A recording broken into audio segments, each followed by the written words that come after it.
What's up, sports fans? It's your host, Blake Anthony from Sports Talk 49, always shot live on BucksReport.com. Every Tuesday at 3:30, you can find me there. But I'm here today not as Blake Anthony, just as Blake. I need your help. I need your help helping out, reaching out to the community of Tampa Bay and help feeding them by donating whatever you can afford to Feeding Tampa Bay. And any donation you give automatically enters you and a chance to win a XL Pewter Mike Evans jersey. And when you enter that, your name, and I'll get your name and your address and everything in case you win on August 1st. And if you have any questions, you can find me at 49sportstalk@gmail.com, or you can find me at Blake Anthony 49 at Twitter, or Blake Anthony 49 on IG. Or you can reach out to me on Bucks Report at any given time, and I will return your message as soon as I can. But it's important that we help out our fellow brothers and sisters and children out there, even though we aren't affected personally. But somebody else you may know, somebody else's brother, sister, or cousin may be affected by this, and you may not know. So any contribution could help out. As always, if you've been following me for all the years I've been doing this, I do charity every year, and today is Feeding Tampa Bay because of the COVID-19 situation, the COVID relief effort that Feeding Tampa Bay is trying to help out.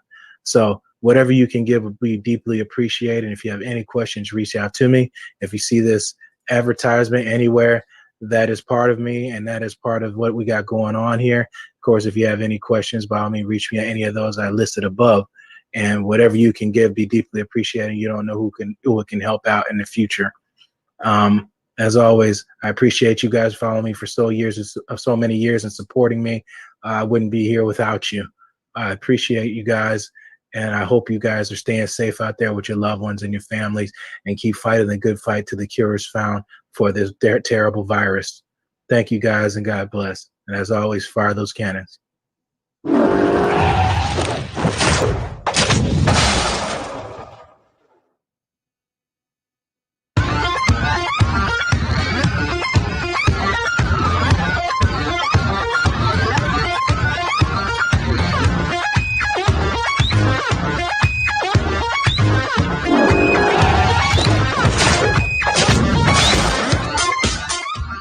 Come to Sam Ash for hundreds of exclusive holiday deals on music and sound gear from the most iconic brands. Save big on professional and starter guitars, drums, digital pianos, horns, violins, DJ, and electronic production equipment. Supercharge your home studio with deals on podcasting, streaming, and AV equipment like speakers, microphones, headphones, and acoustic treatment. Plus, with 36 months no-interest financing on thousands of items, you can get the gear of your dreams right now. From our incredible selection and service to our lowest price guarantee for over 95 years, real musicians know you only go to Sam Ash. COVID-19 without knowing it. Wear a mask, wash your hands, keep your distance from each other, stay strong, and go Bucks.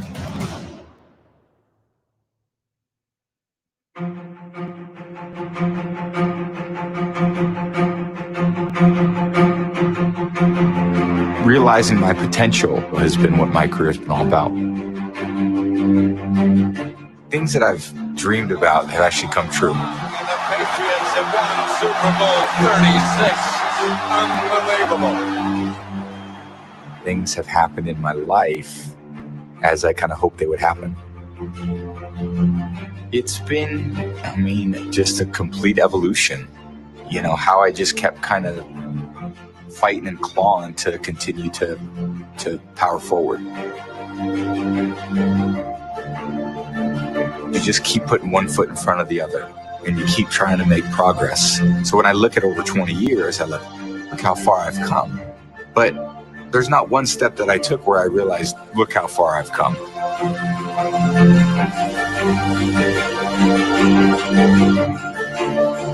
But those series of steps that I put together, I go, wow, that's quite a journey.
You're now in the Sports Web, a sports talk show for the hardcore fan. Bring your passion, bring your excitement, just don't bring any nonsense.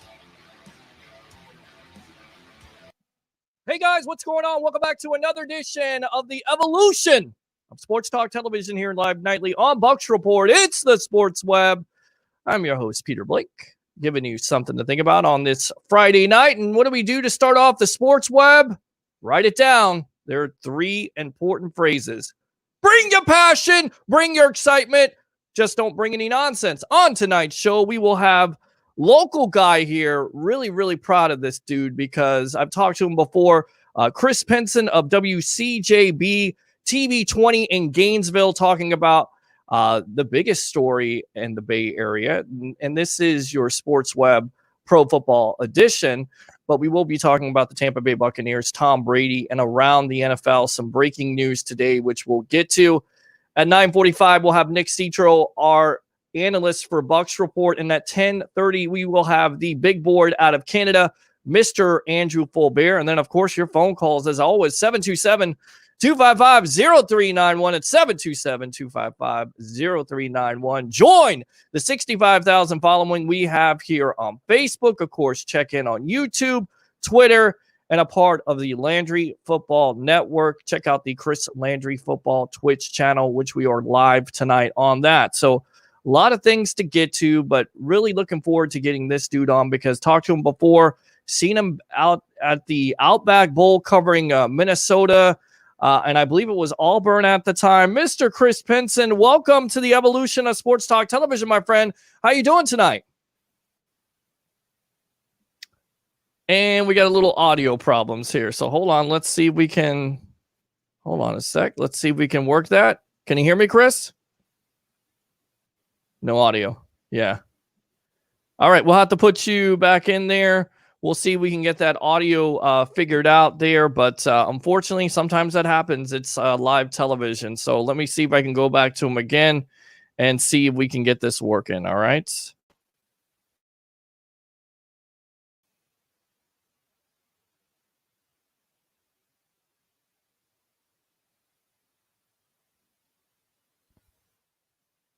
Chris, you there? Chris, are you there? No, I can't hear you. Call in. Call in. Yeah, call in. Go ahead and call in 255-0391. It's 727-255-0391. We'll get them on somehow, some way on the evolution of Sports Talk Television. Let's get to the breaking news today. 29-3. No, that's not the other score. 28-3, where the Atlanta Falcons blew that lead. No, that's 29-3. The NFL Players Association has reached an agreement on changes to the current CBA. Basically what Roger Goodell had to say, the NFL clubs and the NFL Players Association. We'll get back to that in a moment. Let's go out to Mr. Chris Pinson. Welcome to the evolution of Sports Talk Television, my friend. How you doing?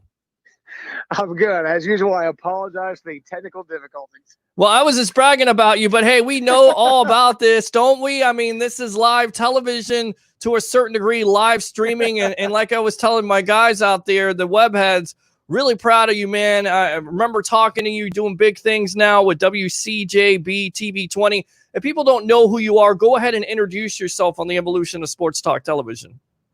I appreciate that, Peter. Wow, it's been pretty much a year that JP Peterson called me from the JP show, and he was looking for somebody to help him navigate the sports world and radio talk, and so he hired me, and I got to meet you and so many of our friends, Greg Allman, Rick Stroud, Chris Torello, and so many other great people we work with on a daily basis covering the Buccaneers and the great fine folks at Tampa Bay. And so I got the chance to cover the Buccaneers in the fall. And like you, Peter, we got to see what I'm calling a new era of Bucs football. I know that we still didn't sign Jameis Winston, and the Buccaneers still are that franchise who have never signed a quarterback to a second contract after drafting them. But, Peter, getting Tom Brady, and even though we got COVID-19 and we have all these issues going on that may or may not prevent football from happening, I just think, Peter, that this is a time that hopefully Buccaneers fans will cling to and they'll remember forever as, the new dawn of football in the Bay Area.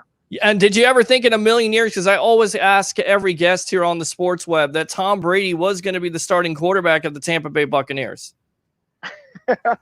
You know, okay. Did I think there was a super outside chance?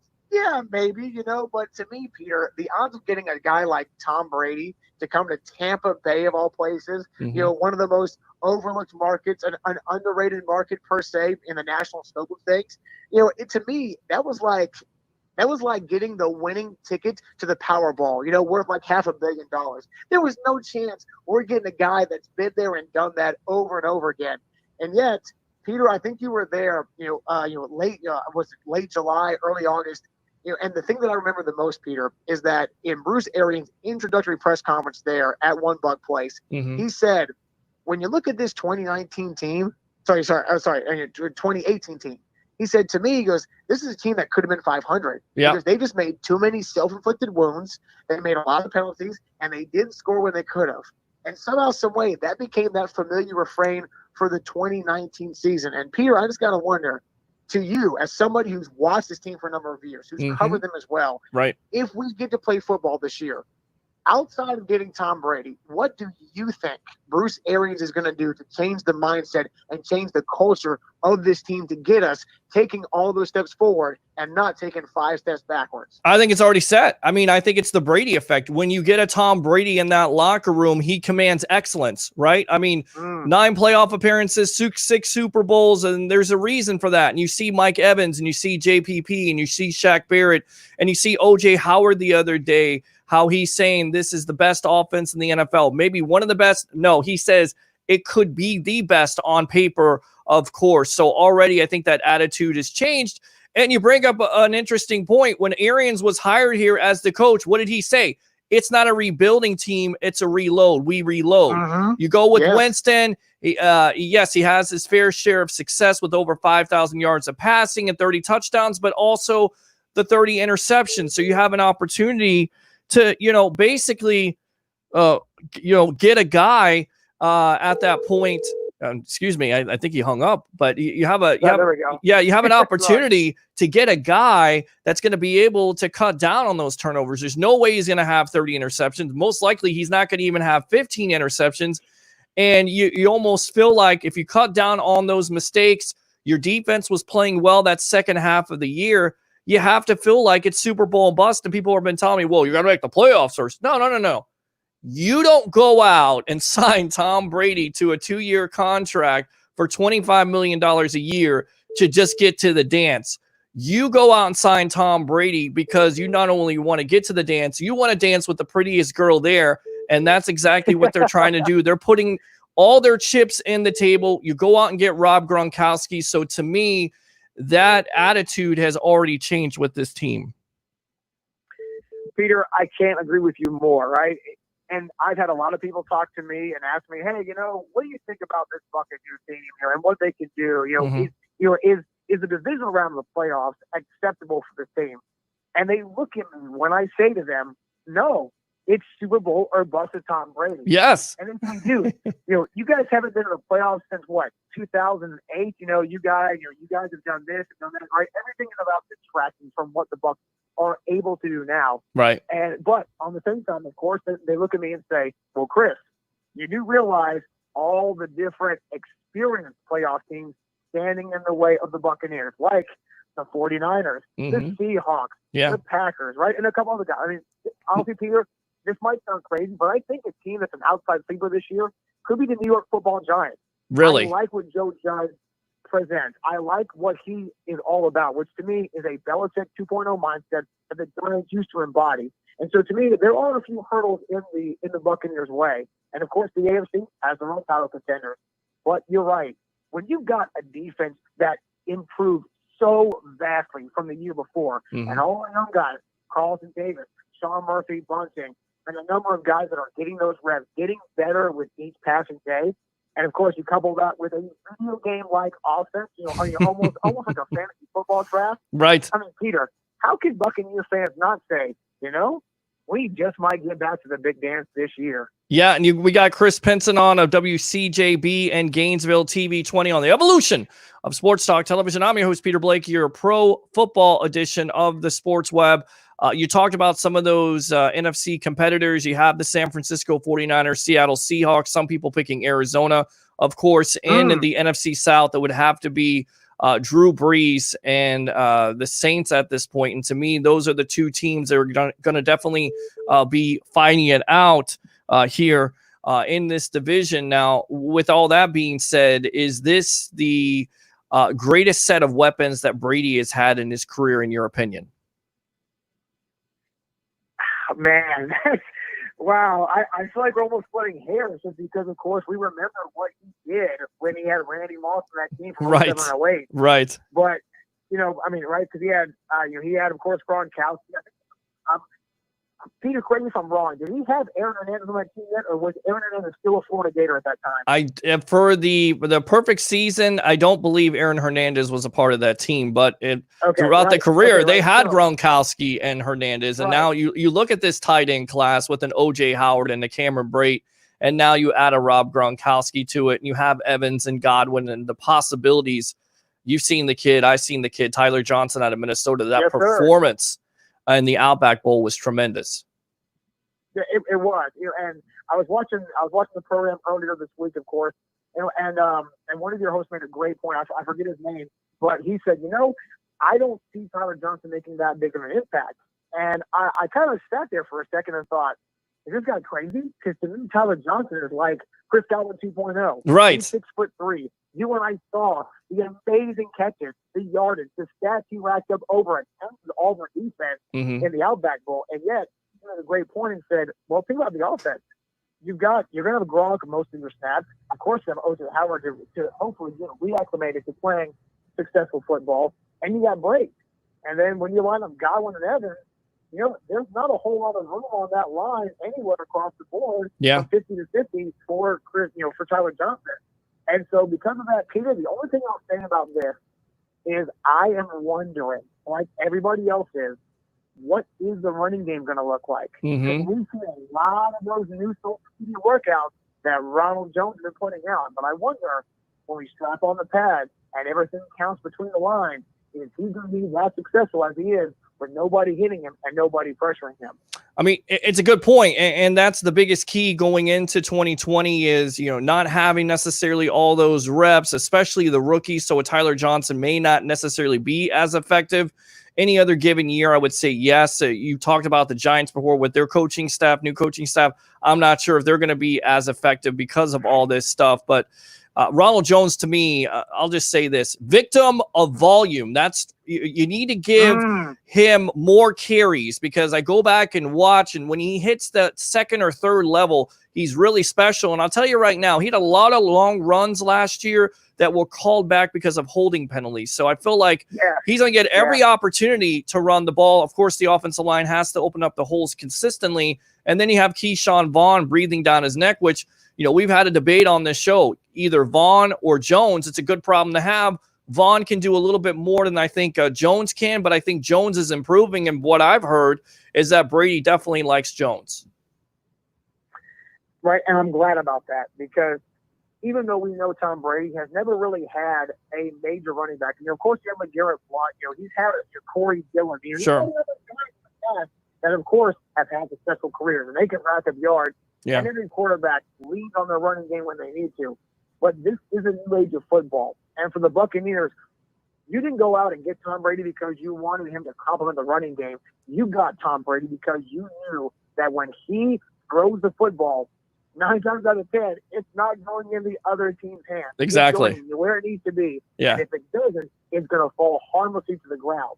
So to me, Peter, I feel like I agree with you. If Ronald Jones gets enough carries per game and we get that line going, Peter, look back to last year. That Carolina game at Carolina, Ronald Jones was just running a muck. Right. That defense. Right. We still have Luke Kuechly. Yeah. And if you can get the R train rolling, and then you add in, of course, Brady with his accuracy and all the weapons that exist right in front of him.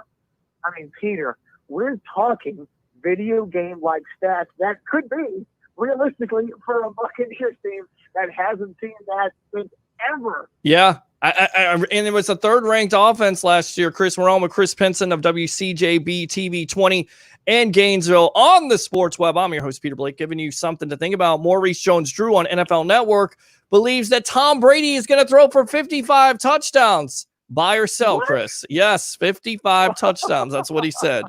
55 touchdowns, really? I mean, look, he threw for 50 in the undefeated year. Of course, they lose to the Giants, so it wasn't undefeated, but the undefeated regular season. But 55 touchdowns. Would you expect that with COVID and everything that's going on with the new system, or is Maurice Jones-Drew drinking something that I probably should be drinking over the weekend to get me hyped up?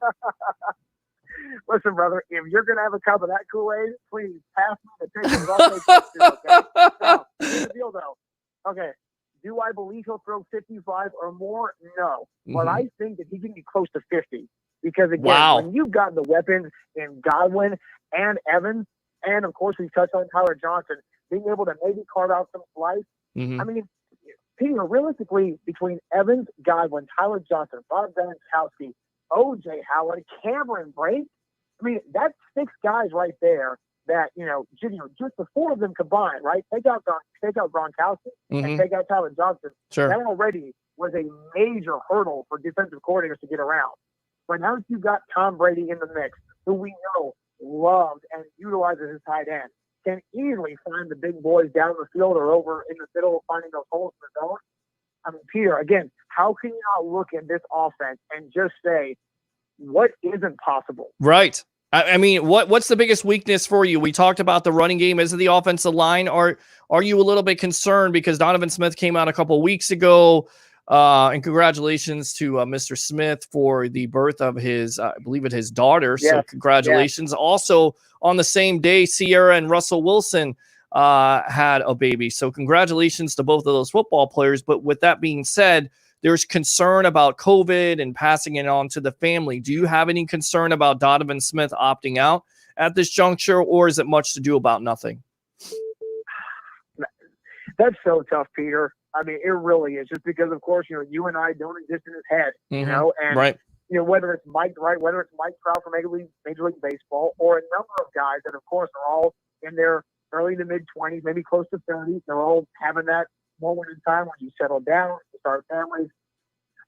I think Donovan Smith will play because he knows that the money he is earning is worth the sacrifice. However, nobody in their right mind should ever begrudge that guy if he says, "Hey, I don't want to take a chance and ruin what me and my wife have worked for and having a family." But Peter, we know that in pro football, ball sports, you only get so many shots at having that team of destiny that can go the distance, maybe once, right? If you're lucky, you get back there twice. At San Marino, it doesn't happen often, right? Right. And I just, I know it's a broken record when it comes to that offensive line, or how everybody's saying, well, if Brady has no line, Brady has no time. The Bucs are going to suck again. Yeah. But but Peter, I think that Donovan Smith will say, this franchise sacrificed this, so I have to sacrifice X, Y, and Z. And if he does his job, and and our draft picks and Ryan Jensen and the rest of those guys can pull their weight together, and somehow we can stay healthy, there is no reason that Brady should be pressured and hurried like like Jameis was last year. Then again, let me ask you this, Peter: if Tom Brady has to have a similar urgency that Jameis Winston did last year with every snap, what does that do in your mind to the Bucs' chances for playing 4 quarters of successful, consistent football? I mean, to me, that's always been the knock on Winston, and we've talked about it before. It's he'll make some good throws and then some throws to start the game, so you're not going to get that with Brady. And you also know, even though he's going into this new offense, and a lot of quarterbacks had the propensity to throw a lot of interceptions, you certainly believe that he's a great decision maker. He's going to throw the ball away. And then on top of it, he's going to get rid of the ball. So it's going to be very interesting, Chris, to see how this offense really works out, because a lot of, deep passes last year, some people coming out and saying, I don't know if Brady can do that. 24 touchdowns, 8 interceptions. Can he throw the ball down the field? I certainly think he can. But if you have to throw the ball a little bit shorter, is that necessarily a bad thing, especially if you're moving the sticks? For me, how many wins are you saying the Bucs have in 2020? Oh, oh, Peter, man. Put you on the spot, and then we'll talk some more NFL. And we'll get you out of here. But how many wins now, Chris? Come on. Well, listen, Peter, I live by a simple motto that fortune favors the bold. I like the Buccaneers. Honestly, we're talking 11 or more wins this year. Okay. 11-5. I like that. 11-5, 12-4. That's been really the consistent option here on the sports web. Let's go around the NFL a little bit. What do you think of, not only the mandatory mask orders, but now you have breaking news. The NFL and NFL Players Association reached an agreement on, adjusting the CBA 29-3. Goodell says today the NFL clubs and the NFL Players Association approved an agreement that basically resolves all outstanding issues relating to the opening of training camps and the start of the 2020 season. Basically, training camps will begin as scheduled. There was some talk they were telling teams to drop $8 million, but now that cap will go up next year. There may be some muted free agency because there could be some losses. You may not have any fans. I mean, it's going to look different. You're with all the expectations. There's talk the Bucs are only going to have about 16,000. The Ravens are going to have 14,000. So what do you make of this new NFL COVID crisis in 2020? Man, Peter, that is such a loaded question because there's so many moving parts to it, right? And that's the hardest part. Whether it's everyday change medical information, right, or whether it's every day that we're trying to piece together something for a sports world. Peter, I just think that in all honesty, I am just happy that sports are starting to resume. Thank you. We're finally being able to focus again on what was once an automatic sense of normalcy. Right. For me, though, I'm happiest that both sides have come together. Right, they're trying to be as responsible as possible. And that ultimately, guys like Tom Brady, right, and other older players are like, listen, you know what? We signed a contract. We want to play because we want to be out there and we want to win. I know a lot of people, of course, have bashed the NFL for saying, well, listen, you can play tackle football, but you can't exchange jerseys, right? It's kind of dumb sounding. But at the same time, Peter, we're talking about people that have been in this business for decades. Yep. We're talking about some of the top doctors in the country, if not the world, every single franchise's staff and giving their medical advice and opinion about how to go about this still evolving information of this disease. And at the end of the day, I think that, as an athlete, whether it's playing tackle football or playing tackle football with the chance of contracting this disease, you know what you're signing up for. So if you're a player and you know that you want to get paid, you want to play the game, and you want to still try to honor that responsibility towards your team and everything that goes with that, hey, man, listen, we want to play football. We want to watch football. Go ahead, let it be done. And again, you are your own person. You make your own decisions. So whatever happens, you live with those ramifications or consequences. And hopefully, right, we all hope everything goes smoothly.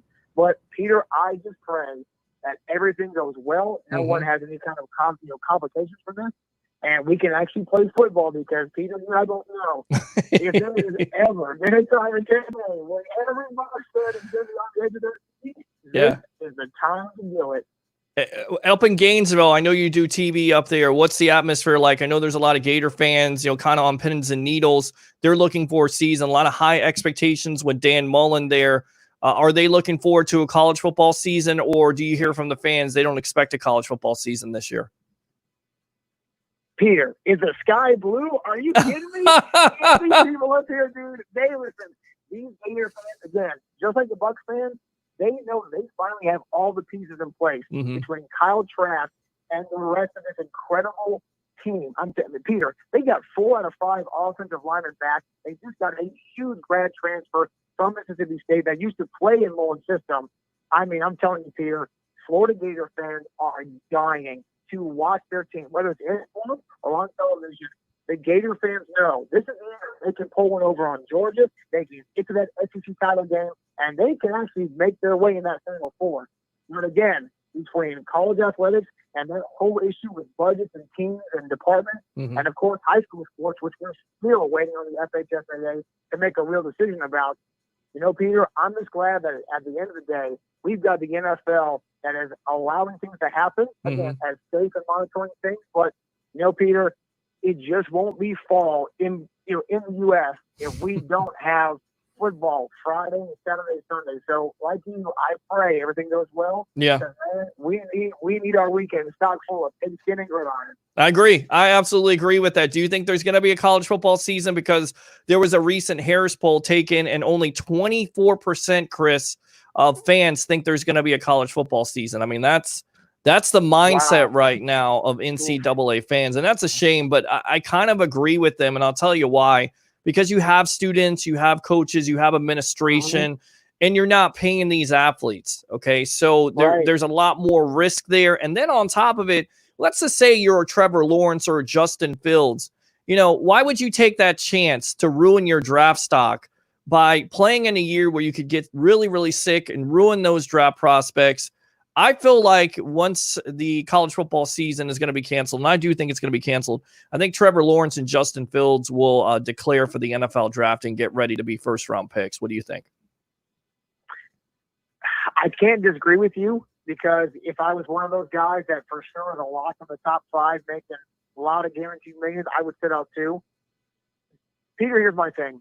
I believe that we will have a fall college football season only because when you look at how much revenue, right, in the billions that college football sets up, outside of just the fans and the gate and the jerseys and the merchandise, just what each team can make to help continue to salvage and float the rest of its department of programs, they have to have it. Yeah. Because whether it's baseball or basketball, track and field. I mean, you look at Stanford, who had 36 athletic programs, and they just cut 11 of them. You still have more than 24 programs in just that one college. And you look at all these major blue bloods, whether it's Florida, Ohio State, Clemson, FSU, you run the gamut. All of those programs have one thing in common: football is the cash cow, and without that, they can't take that money and whether it's put it towards credit or be able to pay it all off.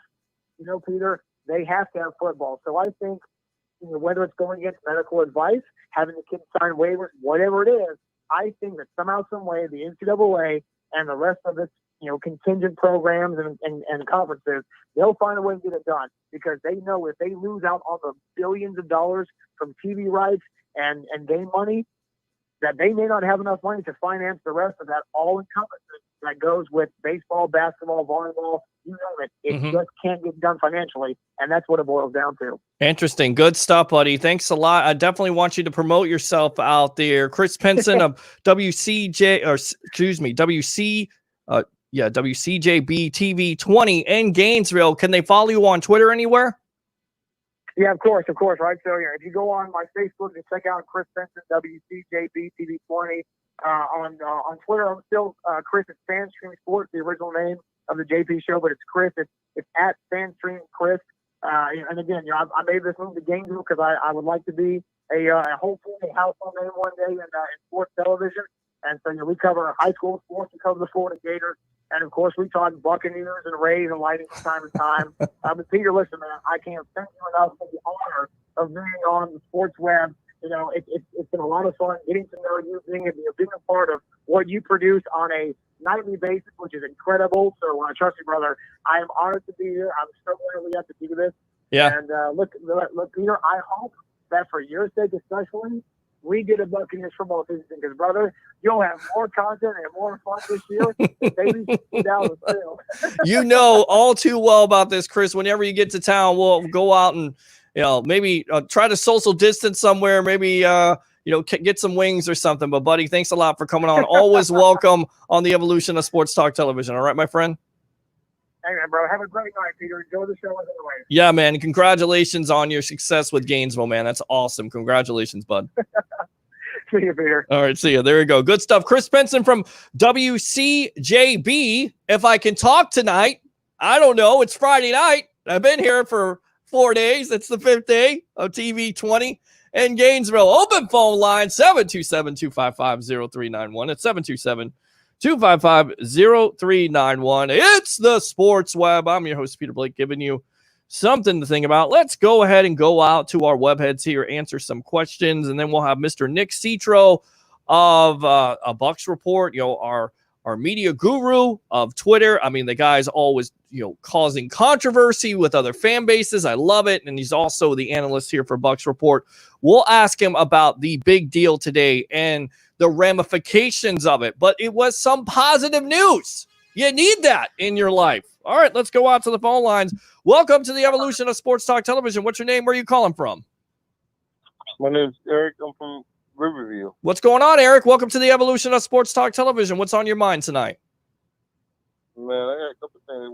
Like what you're saying about other guys. Man, that's the Bucks, man. High expectation this year. We do have high expectations. What's your high expectations for this? Where are you looking at in wins? What are you expecting this year? I know Tom Brady's coming to town, and Rob Gronkowski. What are you expecting? I'm expecting Super Bowl. Super Bowl. So Super Bowl or bust for you. So you're in the same boat as me. Yeah. Okay. If somehow we miss the playoffs, somebody will be fired. Well, I definitely think that's possible. Look, because again, you invested so much money. You brought back JPP. You brought back Shaq Barrett. So and Sue and everything is coming together. You did everything you could in the draft. So if you don't at least make the playoffs, I definitely think there could be some head spinning. But the expectations are going to be high. If you don't make it past the wild card, I think you're fired still. Wow. Who do you think is fired? Is it Bruce Arians? Is it Byron Leftwich? Is it Todd Bowles? Who gets fired, you think? Maybe the offensive coordinator. Okay. Or that's certainly possible. I mean, that's a great point, because at the end of the day, Leftwich has a lot of pressure on him. And you know this all too well, Eric. You watched the play calling last year, and there were some questionable calls on 3rd and 4th down. So he's definitely got to correct it. So just because you get Tom Brady doesn't necessarily mean that your offensive coordinator is going to, be off the hook. He's definitely got to call the plays better. And this offense has to be as successful or more successful than it was last year, because not only do you have Brady, but the plethora of weapons on this team. What else, buddy? And too many damn penalties on the offense. I agree. You've got it. It's a killer, isn't it? I mean, you watch this team, you watch any team, and yes, like the Giants game, we should have won by at least 20. Sure. 20 points that game. Absolutely. Your defense lets you down. Yeah. Your defense lets you down. Your kicking lets you down. So I agree. We should have beat Seattle. Mm-hmm. We should have beat Seattle. So all games we should have won last year. We would have been in the playoff last year. If you really look at it, last season, we was a playoff team. Yeah, and I think that's the reason why you have this coaching staff, and they say, you know what? We're going to let Jameis Winston go, because you get the once-in-a-lifetime opportunity to get a Tom Brady, and you're going to be able to cut down on those turnovers and those mistakes. And it goes back to old-school football, right? You're a Bucs fan. Yeah. You know what Tony Dungy said. Yeah. You cut down on the mental mistakes. You cut down on those mental mistakes, and I definitely think you're going in the right direction. Anything else, Eric? Do you think Brady will play some fullback this season, or some? I've heard some of that. I don't know if there's going to be a fullback that's going to be incorporated in this offense. So the running game is definitely going to be important. They're going to have balance to it. I don't know if I want to see Tom Brady throw for 55 touchdowns like Maurice Jones-Drew was saying. You want to see balance to it, because if you see it's possible. It's possible. It's definitely possible. Yeah, 35 to 40. Yeah, 35 to 40 touchdowns is definitely possible, Eric. Definitely possible. Good stuff, buddy. Thanks a lot for calling. Yeah. I got one more question for you. Sure, go ahead, bud. Do you think Shaq Barrett will have this same 19.5 sacks this season? I think it's gonna be difficult, and I'll tell you why it's gonna be difficult. Because the NFL is an emulation league, right? They look at your tendencies on film. They're going to be trying to double team on him. But the great thing that he's got going for him is that you're going to have JPP for a full year. So if you do double on a Shaq Barrett, then you got to pay the piper on the other side, and that would be Mr. Pierre-Paul. So I think there's a possibility that he could get over 10 sacks. 19.5, I'm not sure about that. But I tell you right now, do not rule out Shaq Barrett getting double-digit sacks again, because he has that constant motor.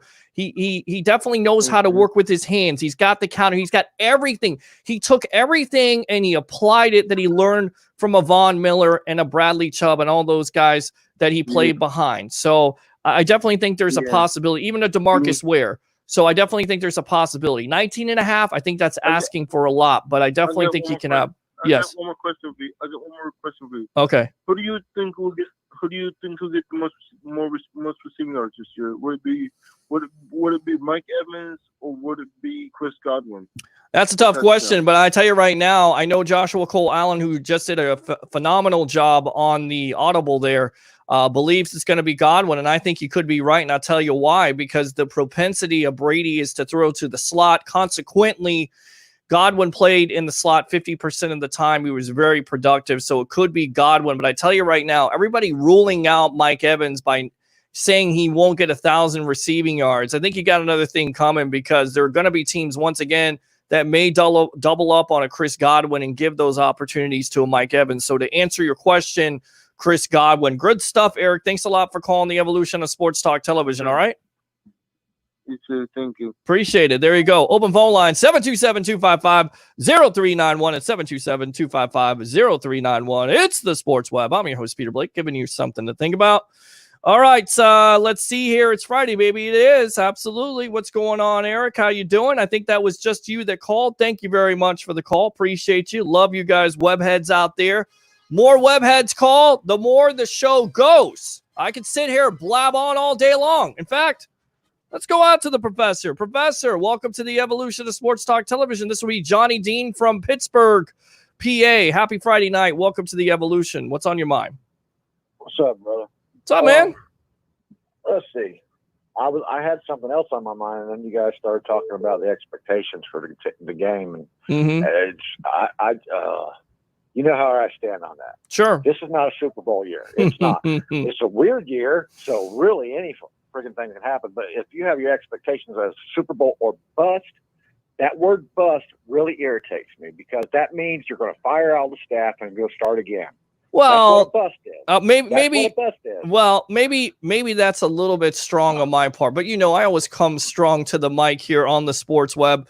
I definitely think in the next 2 years you have to win a Super Bowl. Is that fair? Well, you have to get to the Super Bowl.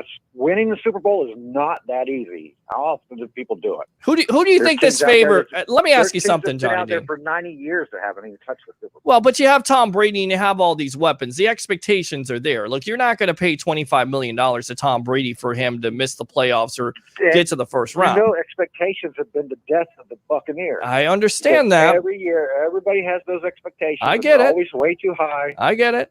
But is this a little bit different? Look at the competition there. I agree.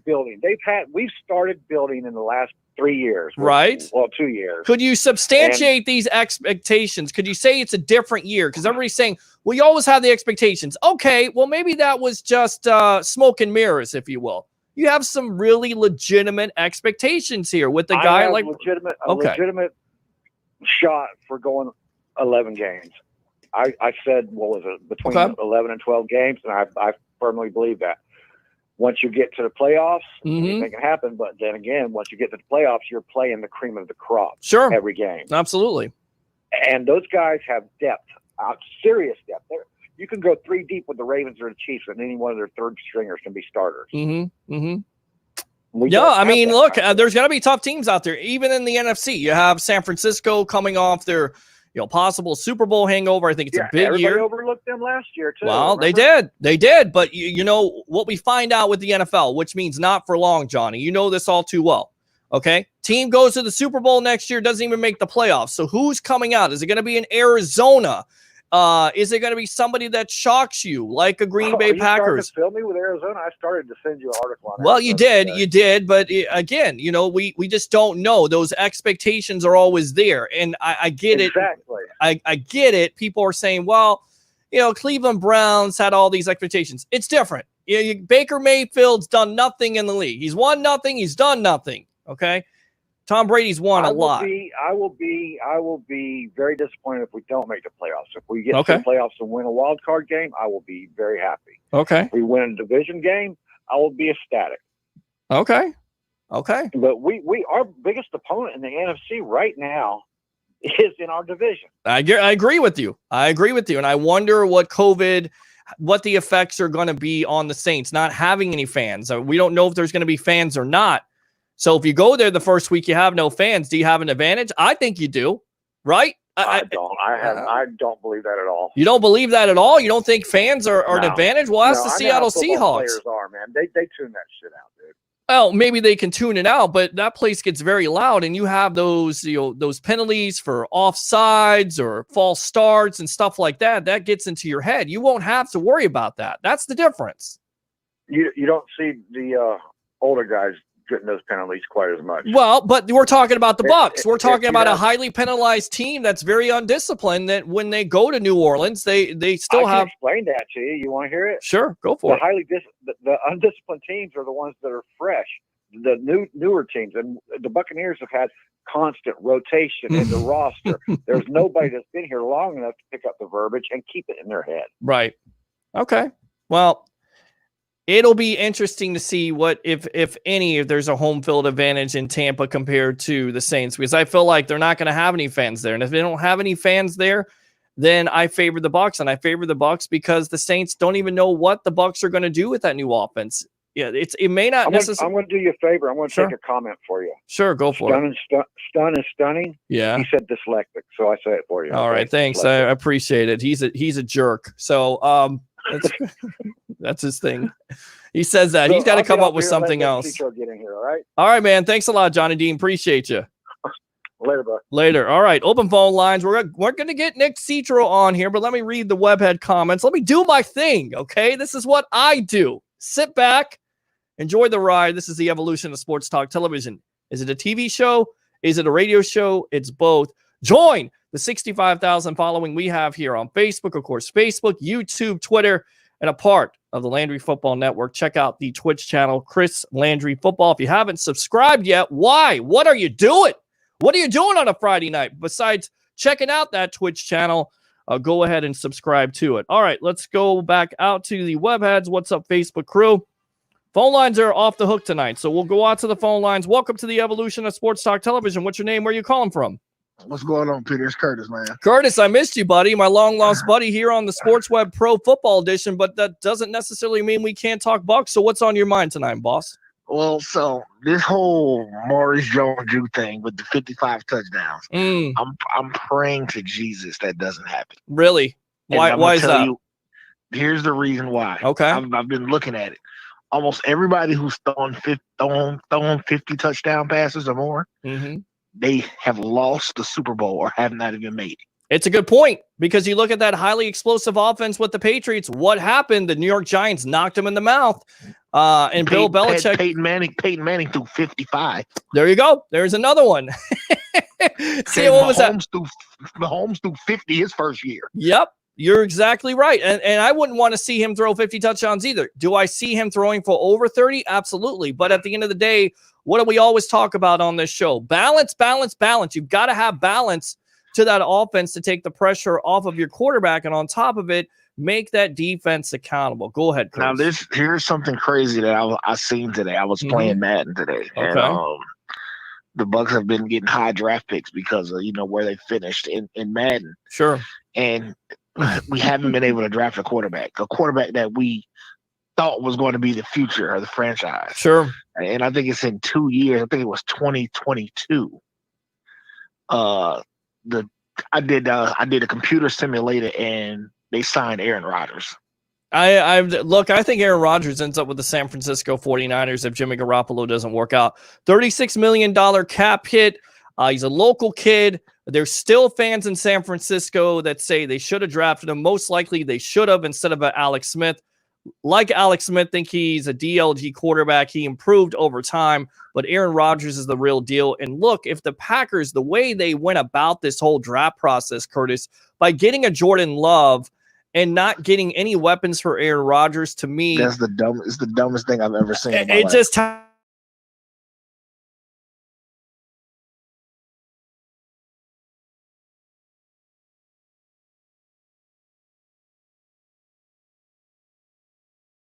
tells me the organization, I think he's going to play here for 2 years, and it may be longer if he's healthy, if he continues to win, if they continue to win. I gotta ask you a question. This is off subject, and Sure. I want you to ask people tonight. Yeah. What do you think about this Roy Jones Jr. Mike Tyson fight? It's a disaster. It's a complete and total disaster. Roy Jones Jr. has not fought anybody. Mike Tyson looks like he's in prime shape.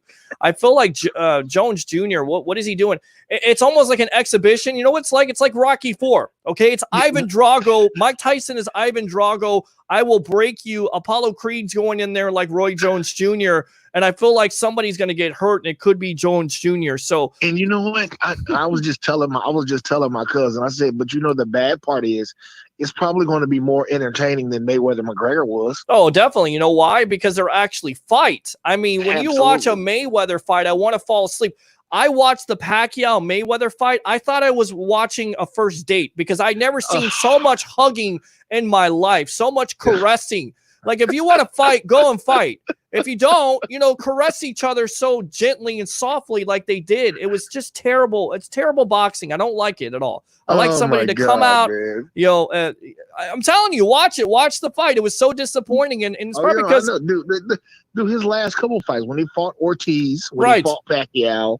It's horrible. It's horrible. And Mayweather could fight better, but he's so quick. And is he one of the greatest boxers out there of all time? I think so. But you could also say that it's a little bit watered down. And if you, I don't know. He's not my favorite fighter. Is he unbelievable? I just think this whole Tyson and Jones thing. It's a joke. It's a joke. It's going to be the funniest thing. Yeah, I think we'll ever see in our life.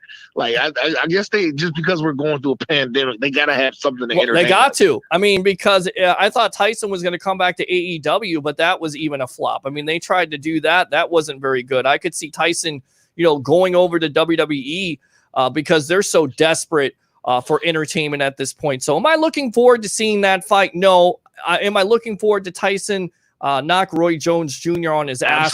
Absolutely I am. So good stuff, Curtis. Anything else, buddy? No, that's it, brother. All right, man. Thanks a lot. Appreciate you. Use that second call, 727-255-0391. It's my good buddy there, Curtis from Newport Richie. Let's read these webhead comments, and then we'll get out to Nick Citro. Nick, just you know what, Nick? I'm going to bring you in here. We'll read the webhead comments together. Nick Citro here. Welcome to the evolution of Sports Talk Television. How you doing tonight, my friend?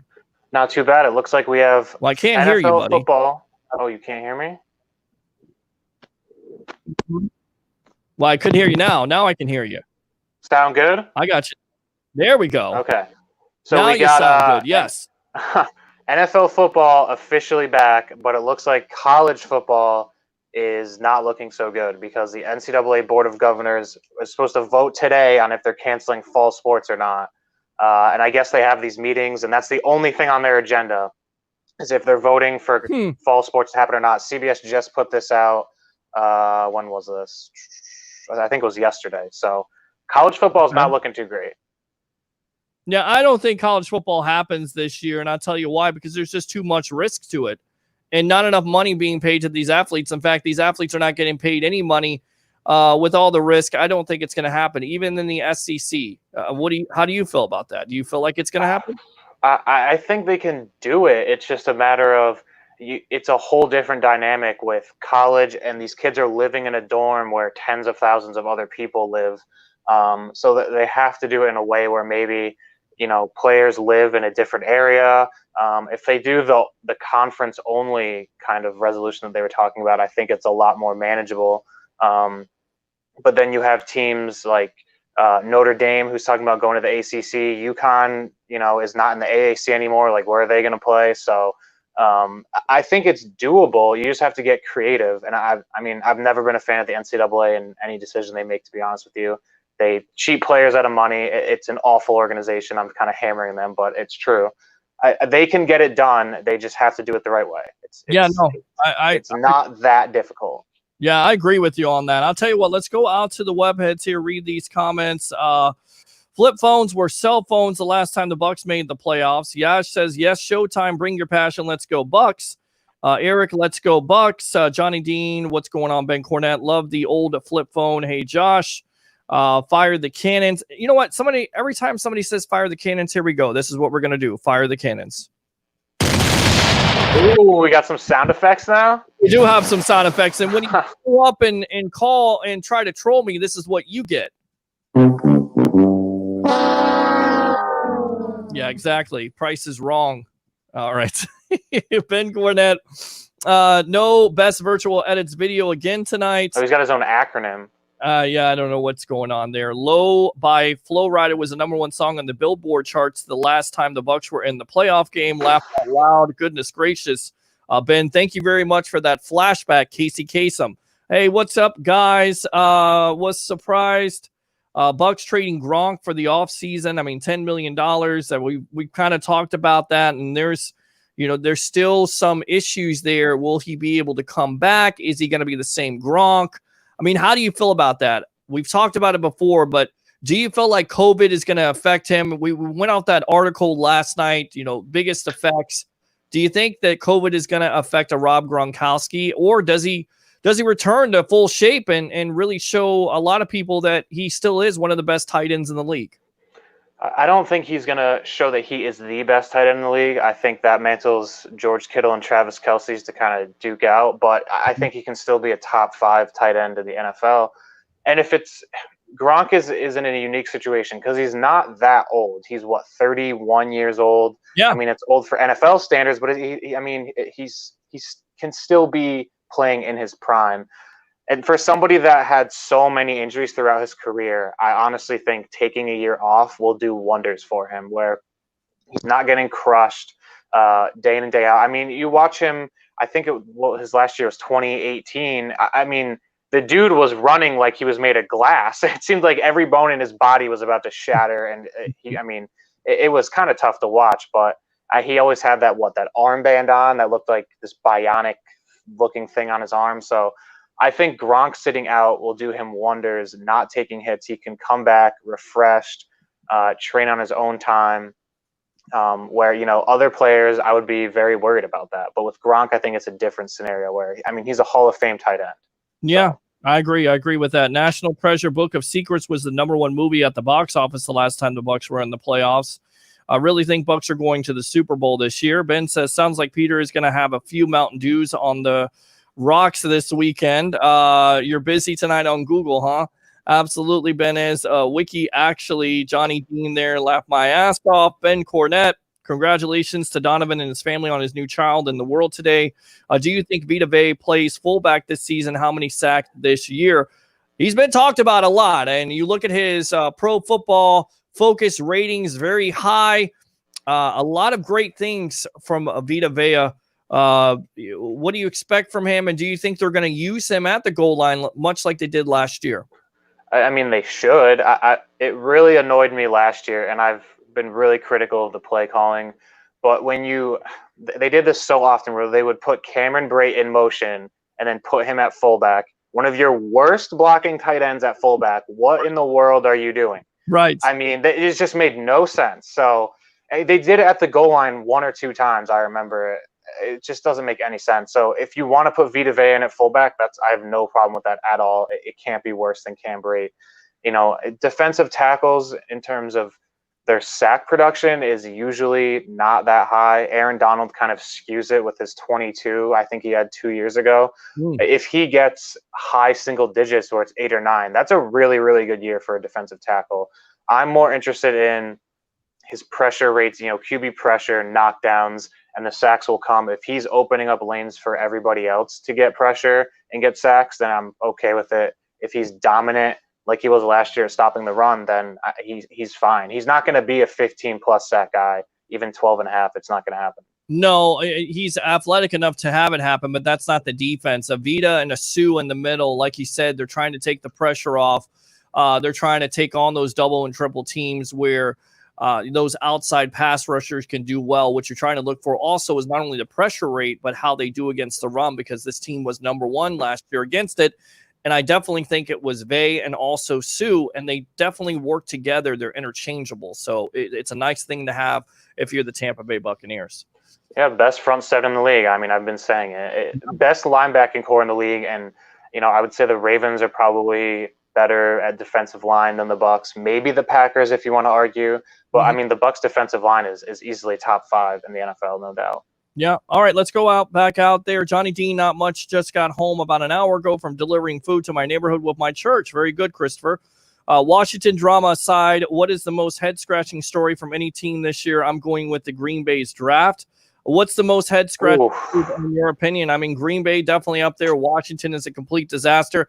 I think we may have something going on here brewing with Jamal Adams and the New York Jets. His comments today about Adam Gase, the eye wanderer, if you will, when he did the press conference, he had some very. Yeah. I want to read these comments later, but actually, I'll read them now. Jamal Adams, the starting safety for the Jets. I don't know how long this is going to be. I don't feel like he's the right leader, saying Gase, for this organization to reach, be a leader for this organization to reach the promised land. As a leader, what really bothers me is that he doesn't have a relationship with everyone in the building. That's key, Nick, because when you're a coach, you have to develop those relationships. At the end of the day, he doesn't address the team. If there's a problem in the locker room, he lets another coach address the team. If we're playing crappy and we're losing, he doesn't address the entire team as a group at the halftime. He'll walk out of the locker room and let another coach handle it. Oh my God! I didn't read the end of those comments. That's awful. And that is really nasty. And then he said, "I'll be showing up for my teammates," but much has been made about Adams being one of the best safeties in the NFL, asking for a trade. It looked like San Francisco could be in on it. That kind of fell through. You have, who's the defensive coordinator? Greg Williams really likes Adams and can use him. And who knows if Gase has a bad start, which is certainly possible. Could a Greg Williams take over? And that makes Jamal Adams happy because, look, we know how talented he is, but this is the second day in the role, Nick, that he's made comments. He made comments about the coach, and he made comments about Woody Johnson. I mean, there's going to be a trade here eventually. I have no problem with his comments, to be honest with you. Adam Gase is he is the worst coach, NFL head coach there is. Out of 32 teams, he's ranked last, dead last. I don't even think it's really that close. He had solid years with Peyton Manning as the quarterback's coach, but I mean, if you can't make it as a head coach, I think it shows in 2 to 3 years. And I mean, those comments are really telling. You have one of your star players saying, "My head coach isn't even addressing me at halftime when you're losing." I mean, that message is despicable for a coach. You should be either rallying the guys, talking X's and O's. You shouldn't be throwing that onto a coordinator position coach. As it goes for Greg Williams, I mean, I will have no respect for him after what he did with the Saints with the Bounty Gate.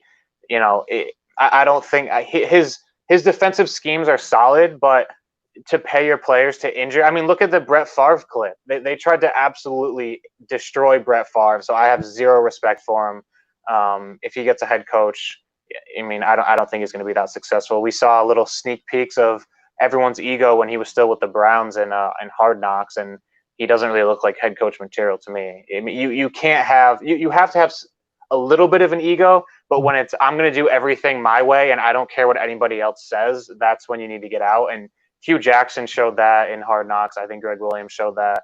Adam Gase he's an awful head coach. He's just not good.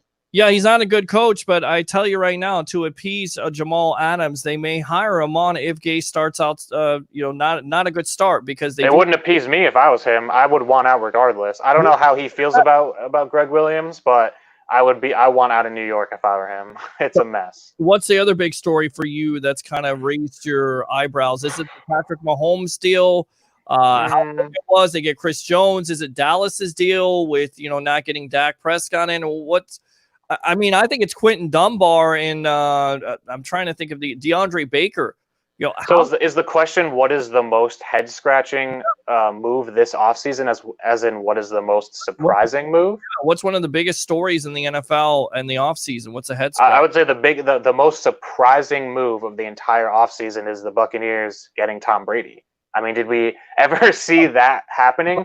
No. Ever? I mean, February, I don't think it was on the radar at all. And then March, we started to hear rumors beginning of March, and then it was he's coming to the Bucs. And then it was official, and it was an entire bombshell right as COVID was coming through. That's the most surprising storyline to me. Yeah. I would say the Mahomes deal wasn't surprising. The the length of the deal was definitely surprising. Yeah. 10 years is a long time in the NFL. It really is. Yeah, but it's a long deal, but you really don't feel like he's going to see the entirety of his contract. Yeah. I mean, baseball. Mookie Betts signed 13 years for $385 million. He's going to be 40. Yeah. I don't. It's like, most of the times when you're signing a decade-long contract, you're not going to see through it. So I would be surprised. All right, let's see. I've got 12 to 13 wins for the Bucs this year if we stay healthy. Eric says facts. Johnny Dean throwing out a not looking good for college football. Yaj says go Gators. Johnny Dean, it's not looking good for college football this year. Posted an article in the Facebook chat. BS, this is not a Super Bowl or bust year. But this is a Bucs life. Finally get good coaching, draft picks to build on, and then the fans will start crying fire the coach again because their expectations are too high. Are the expectations too high for this team? What are the expectations? Is it Super Bowl or bust? Super Bowl or bust. I mean, I kind of side, and I rarely do for some reason. I side with Johnny Dean on this, where I don't think this year's Super Bowl or bust at all, solely because this franchise has been in the dumpster for years. They have not made the playoffs since 2007, have not won a playoff game since 2003. Go ahead. Is it because of the history of the Bucs, or because of what's going on off the field with COVID? I would say it's more the history of the Bucs. The COVID is just kind of the icing on the cake of despair. Pass. You didn't have Tom Brady. You haven't had Rob Gronkowski. I suppose we didn't have a Lovie Smith. That was a disaster. We didn't have Mr. Toe on the Lines, Greg Schiano. That was supposed to right the ship, and that was a disaster. Proven, unproven. I mean, Lovie Smith. I suppose. Listen, my hopes and expectations are that you make the playoffs, and that's really all I hope for. I want to watch a Buccaneers playoff game, Peter. Do you know how long it's been since I've watched a Buccaneers playoff game? Remember, Jeff Garcia was the starting quarterback and was against the eventual New York Football Giants. The 50-touchdown Patriots lost. That's right. They lost to the Giants. It was that year. And didn't the Bucs play at home against the Giants? They did with Jeff. Yeah. So I get everyone saying Super Bowl or bust. We've got the GOAT. We've got Bruce Arians, the solid draft picks, but I cannot sit here and say it's Super Bowl or bust with a team that has been just an absolute laughing stock for decades. I can't do it. All right, fair enough. Let's go out here. Let's see. Enjoy the show. Hit the share button for us. Thank you for tuning in. Ben Cornett says Glazers set those expectations. That's why there's never any consistency with the organization. Make sure you definitely check out the Loose Cannons podcast. Link is at the top of the page. They are joining Bucs Report. We are definitely going to have them on the Sports Web. Talk to Samir Ali today. Looking forward to having his guys, Christian and the Stank Bastard. Yes, that is his nickname. I don't even know what his real name is. Oh, well, Stank Bastard. So we'll call That's his name to me. That's his name. So we're glad to have those guys. Welcome to the family. And then, of course, if you missed the big announcement last night, Ricky Reynolds, former Bucs cornerback, New England quarterback, and Fox 13 analyst will be on here every Thursday night at 9 o'clock talking with you about Bucs, taking your phone calls, and just talking about football, giving you the inside. And when you get an opportunity to have a football player on here, you definitely got to pick his brain. So we'll definitely do that with Ricky Reynolds here on Thursday nights at 9 o'clock on the Evolution of Sports Talk Television. Dyslexic. How about that? You like that? There you go. Think we will have a season, Timmy? I do think they're going to have a season. I'm very positive about it. We'll get to that agreement in a moment. Let's read these comments, and then we'll get back to it. Chiefs starting right guard, first player to opt out. Oh, really? Yeah. I didn't see that. Oh. Was that like just now, or? We'll look that up, Dylan. Dylan says Chiefs starting right guard, first player to opt out. I wonder if Patrick Mahomes is feeling like now you should take some of that money and pay another guard. I mean, you don't want to lose a guard. 55 with a broken neck, listening to a great show and listening to the Rays game. I appreciate that. Landry's Football Twitch channel is 24-hour professional and college football. Stun is stunning. Don't let this episode of Bucs Report distract you from the fact that Kurt Angle won a gold medal with a broken freaking neck. That is very true. And one of my favorite wrestlers of all time. He was good. He was really good in his time. That's when WWE was classic. Peter Sickle, I don't know what that is. Tyson is going to be unleashed with TRT and PEDs. No testing, baby. We can hear him fine. All right. Citro, there you go. Ben Cornett. Question, Peter. If you could pick 2 people from Bucks Report to have a boxing match, who would it be? Well, I tell you right now, I'm going to take on Nick Citro. We're going to go back and forth on that. I'll pick you. You're going to pick me to go against you? Yeah, let's fight. Let's have a boxing match. You ready? Oh my gosh. Yeah, let's do it. Let's not. Do we get like what kind of gloves do we get? Do we get the nice little cushy helmets, or is it just going to be you? Listen to you. You're what?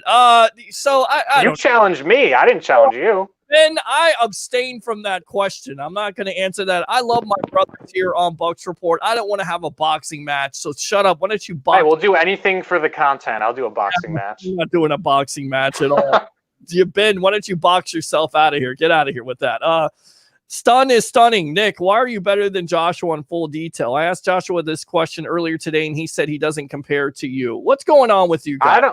I don't know what. There's nothing to compare. We all do. We all have our own thing at Bucks Report. He has his own show. I mean, I do my thing on Twitter. We all have our little niche that makes Bucks Report the best place to get Bucks coverage. So there's no comparing or anything going on. I don't know where that's coming from. Here's the rule. You can't say fire the cannons. You can only say it once an hour. So stop doing it, but here it goes. All right, there you go. I give you what you want here on the Sports Web. I'm not doing it again. There you go. Alex has those arms. I'm not going to fight Alex. Alex is going to be my guy that I'm going to go to a boxing match with.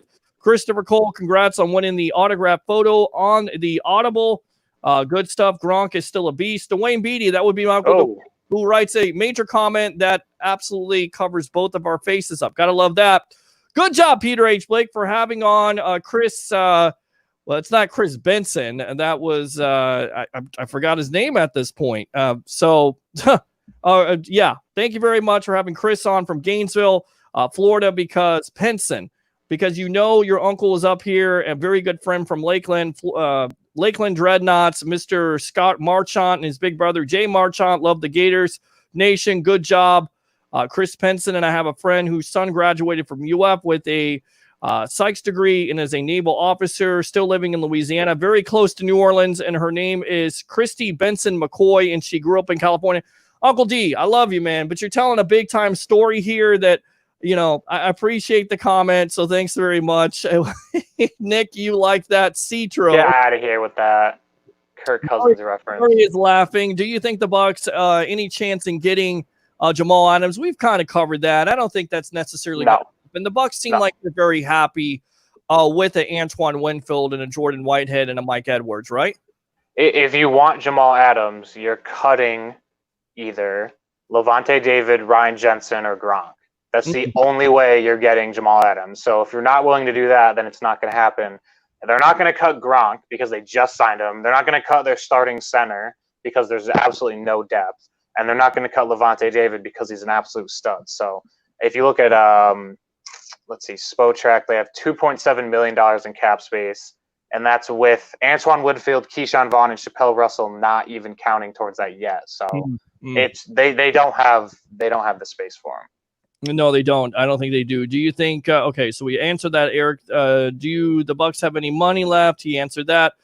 Joshua, you like that? Stunning is starting trouble again. Competition period. And Christopher Cole says it's just Super Bowl, not bust. Okay. All right. So, with that being said, we had that breaking news. Did you confirm any of that? The right of the Kansas City Chiefs. Go ahead and give us the latest on that, Nick. So, Kansas City Chiefs offensive guard Laurent Duvernay-Tardif decides to opt out of the NFL 2020 season. He graduated medical school during the offseason. He was supposed to be the first medical doctor to play in the NFL, and he opted out to be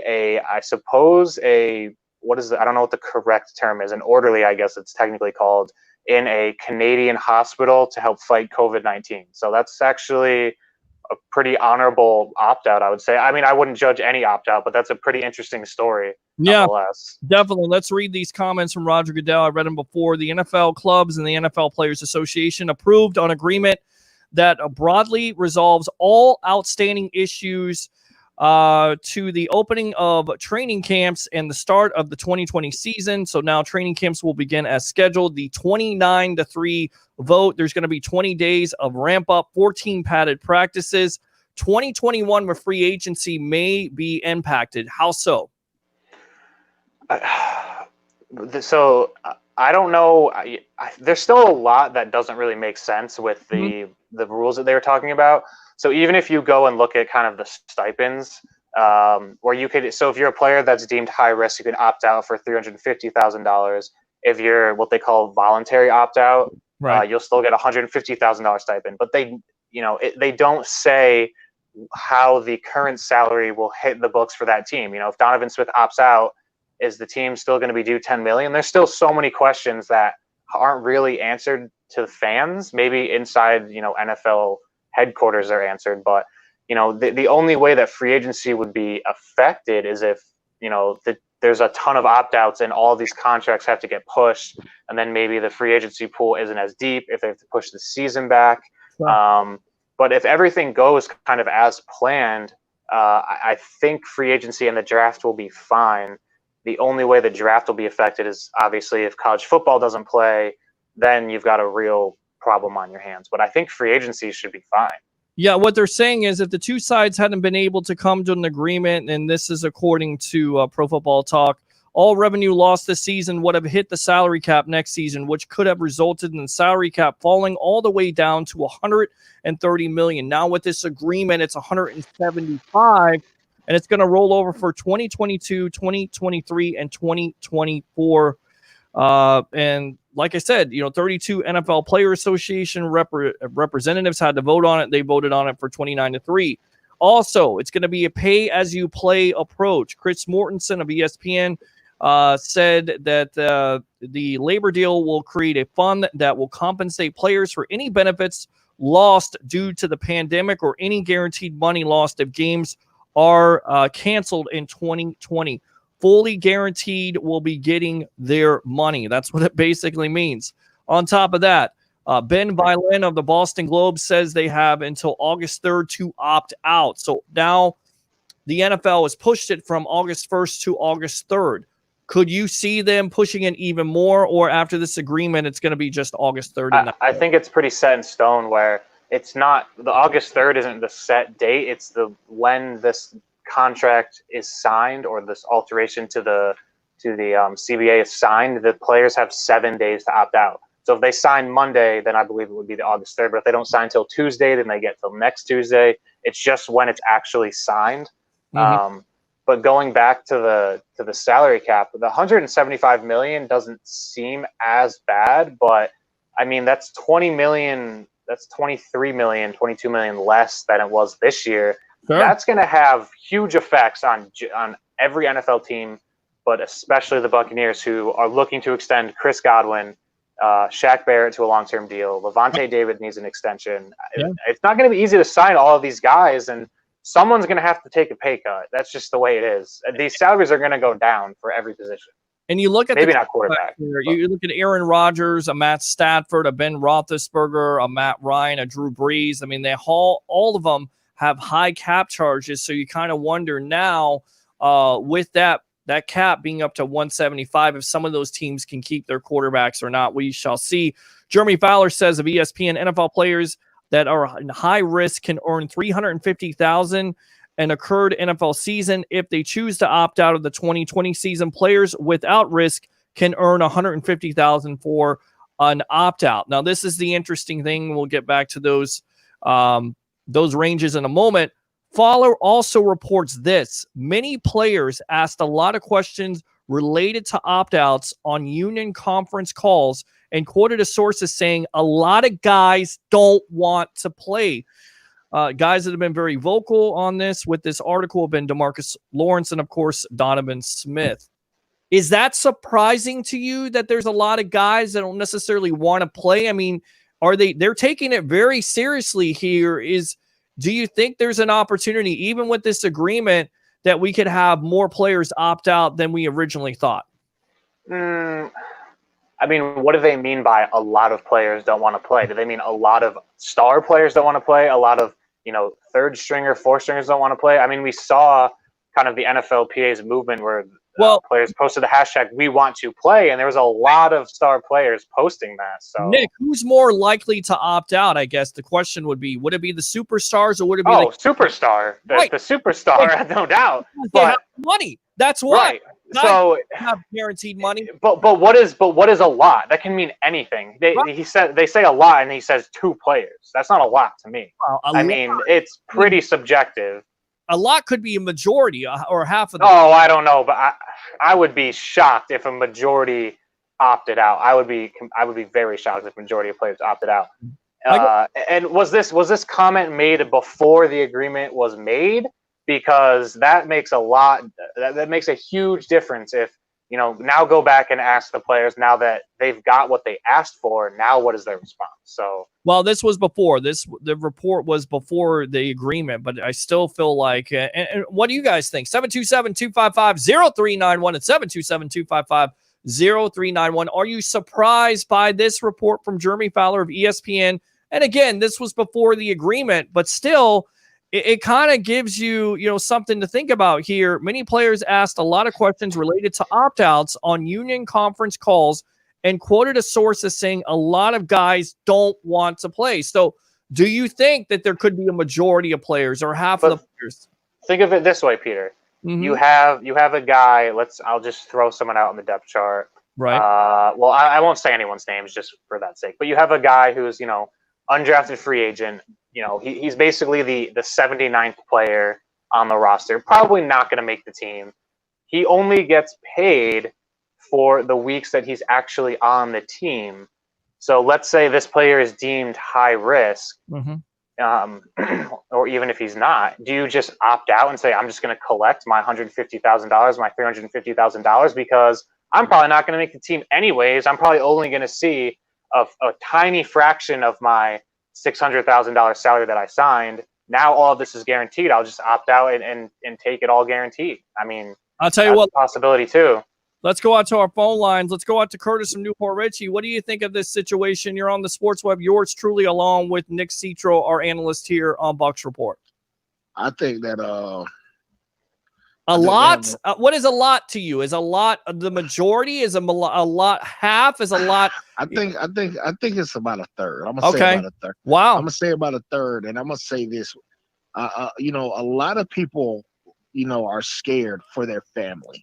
I don't think it's so much about them; it's their family members. You know what I'm saying? And through this whole Corona thing, we've watched it go from, pretty much attacking older people and people with bad immune systems to attacking everybody. Like nobody is safe. And that's what people are, starting to realize and starting to understand. Yeah. And, it's like you're damned if you do, if you're damned if you don't. You know what I'm saying? Yeah. Now, I do believe that a lot of the players have so much love for the game that they just want to play the game. Yeah. They really, really do. But also at the same time, if you're having your first child or, you have a wife that's sick or you have a kid that's sick at home, you don't want to risk them by taking a risk and going out there and getting sick yourself and bringing it home. Because like they said, the NFL is not in a bubble. They're going to go home almost every night. Right. And, they're flying in and out of Florida and Arizona and Texas and California and New York and all of these other hot spots. And, it's terrifying. And it's terrifying because, it's not like you can walk outside and somebody has it on their forehead. Hey, I have COVID. Right. No, they don't. You don't know who the hell has it because nobody's going to walk up to you and be like, hey, I have COVID. You know what I'm saying? Yeah. And, it's like I said, I just believe that it's about a third of them that don't want to play. And, they have, if they don't want to play, they have every right not to play. And, I wouldn't risk my family. I don't want to risk my family. So, and I don't make millions of dollars. And, I wish I made millions of dollars, but I wouldn't risk my family either. But, it's just, No, they have every right to, do what they feel like is right. And they let me ask you this, Curtis. Should the NFL have given them that stipend of 150 to 350, 350 for, of course, the health, the diabetes and breathing problems and stuff like that, to the, the more of the, God, I'm looking for the word and I can't find it here. The more at risk for the 350, 150. Should the NFL have given that 150 stipend for these players? Because now I think they've kind of created that opt out, because like Nick said, they could just take that 150,000 and say, you know what, I'm going home. Why do I take the risk? I believe that they should. Like, I'll give you an example. Okay. My wife works for Duke Energy. Okay. And when they first, it all started going down, they gave them an extra 40 hours time off. They gave them like I think $2,500 a piece for each person. Sure. But I mean, you have to understand, these people are, if they come out and play, they're risking their life. Mm-hmm. They are. Mm-hmm. They are. And you know what I'm saying? Like, it's what is your life worth to you? And like I said, some of them have that passion in them to go out there and play. Like, honestly, like, I'll use Tom Brady as an example. What the hell does Tom Brady have to prove anymore?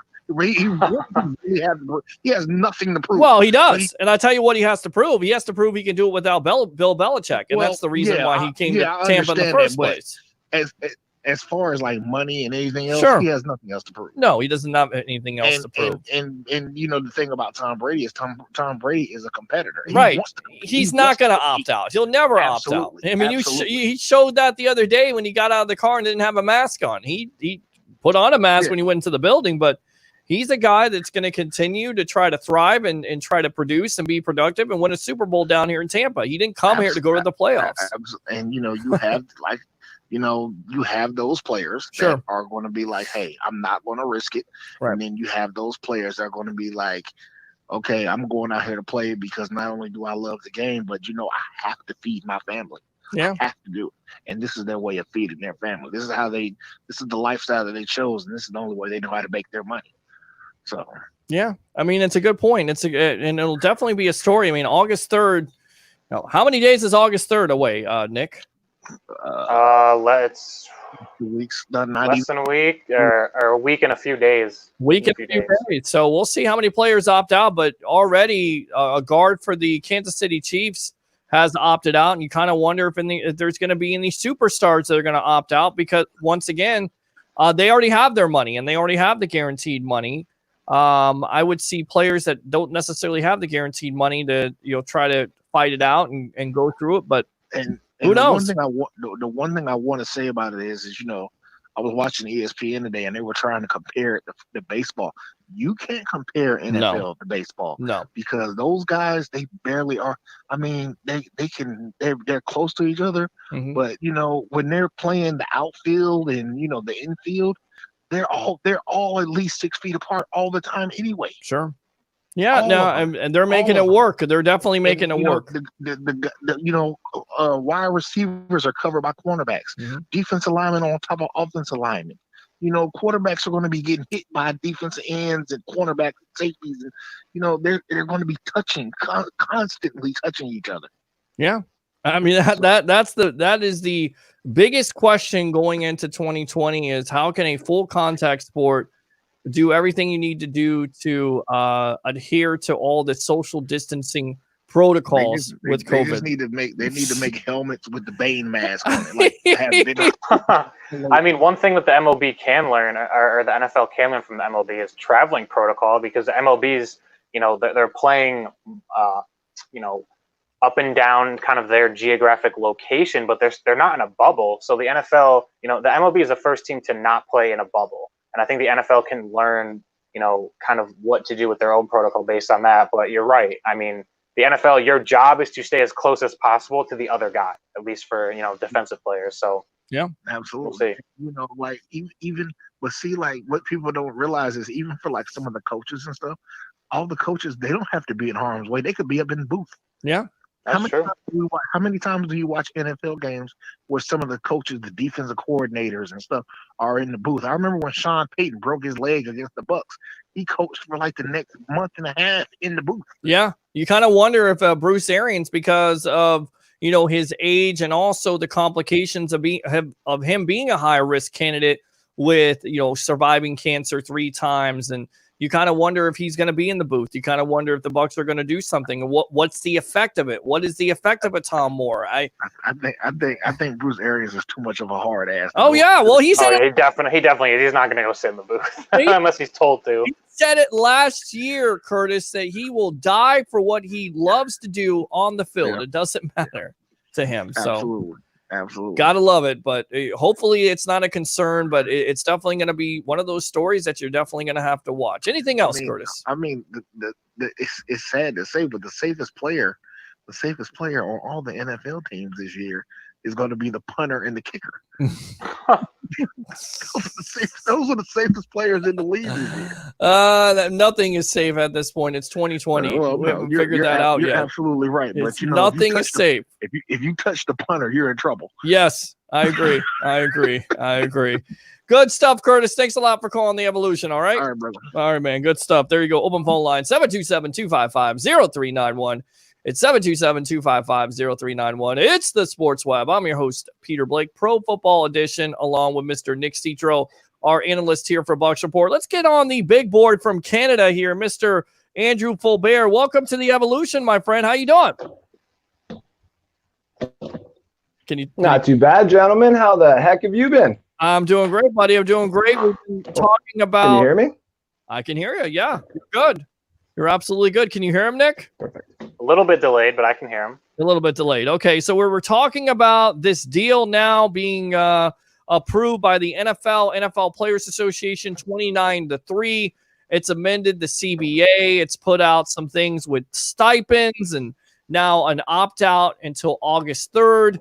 Guys can get $150,000. If they want to opt out for higher risk cases, it's $350,000. So what are your thoughts on the landscape of the NFL right now, Big Board?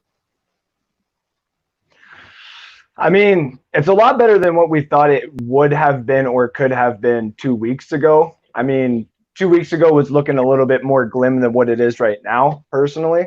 But it does look like we're going to get some games going on. I personally think there's going to be some sort of a pause. I mean, every sporting league has had to have a new type of ruling because of COVID. So whether or not the curve starts coming down, I think the NFL might want to take advantage of, kind of a bad situation going on, but put a pause in the game, see what you can do with the testing, maybe do another round of testings and stuff like that. But it's looking like there might be a pause, but I mean, we're definitely getting football. I mean, I don't see anywhere in any news article where anybody's really starting to talk down about it. I know there's a lot of cases going on, and I know a lot of fans are going to be upset that they're not going to be able to see their games. I know I'm going to be upset because I can't just fly down and come see you guys, but it is what it is. We have to fight this pandemic, and if it's what it takes to get games going on next year, then I'm okay with having no fans right now. I'm okay with the landscape of how everything is working out right now, but next year is where the real questions start coming in. Yeah, and I'm kind of troubled by this report. We were talking with Nick Citro about it. Jeremy Fowler reports of ESPN. Many players asked a lot of questions related to opt-outs on the union conference calls and quoted a source as saying a lot of guys don't want to play. How many is a lot of guys? Do you think it's 1/3, half? The majority of the players don't want to play? And should the NFL have put in that stipend? Because now I kind of feel like if you put in that stipend and there's guys out there that are already making guaranteed money and they know they're getting their money, already have money, would that give them the opportunity to opt out? Would that open the door? Yes. I don't think the NFL should have put that stipend in, first of all. To answer that question, that was just a bad idea right off the bat. Now, the question is how many players? When the news reports and news media outlets start reporting how many players actually start not coming in and reporting, it's going to sound like a lot, but everybody has to remember that there's more players in the NFL than there are in most of the other leagues.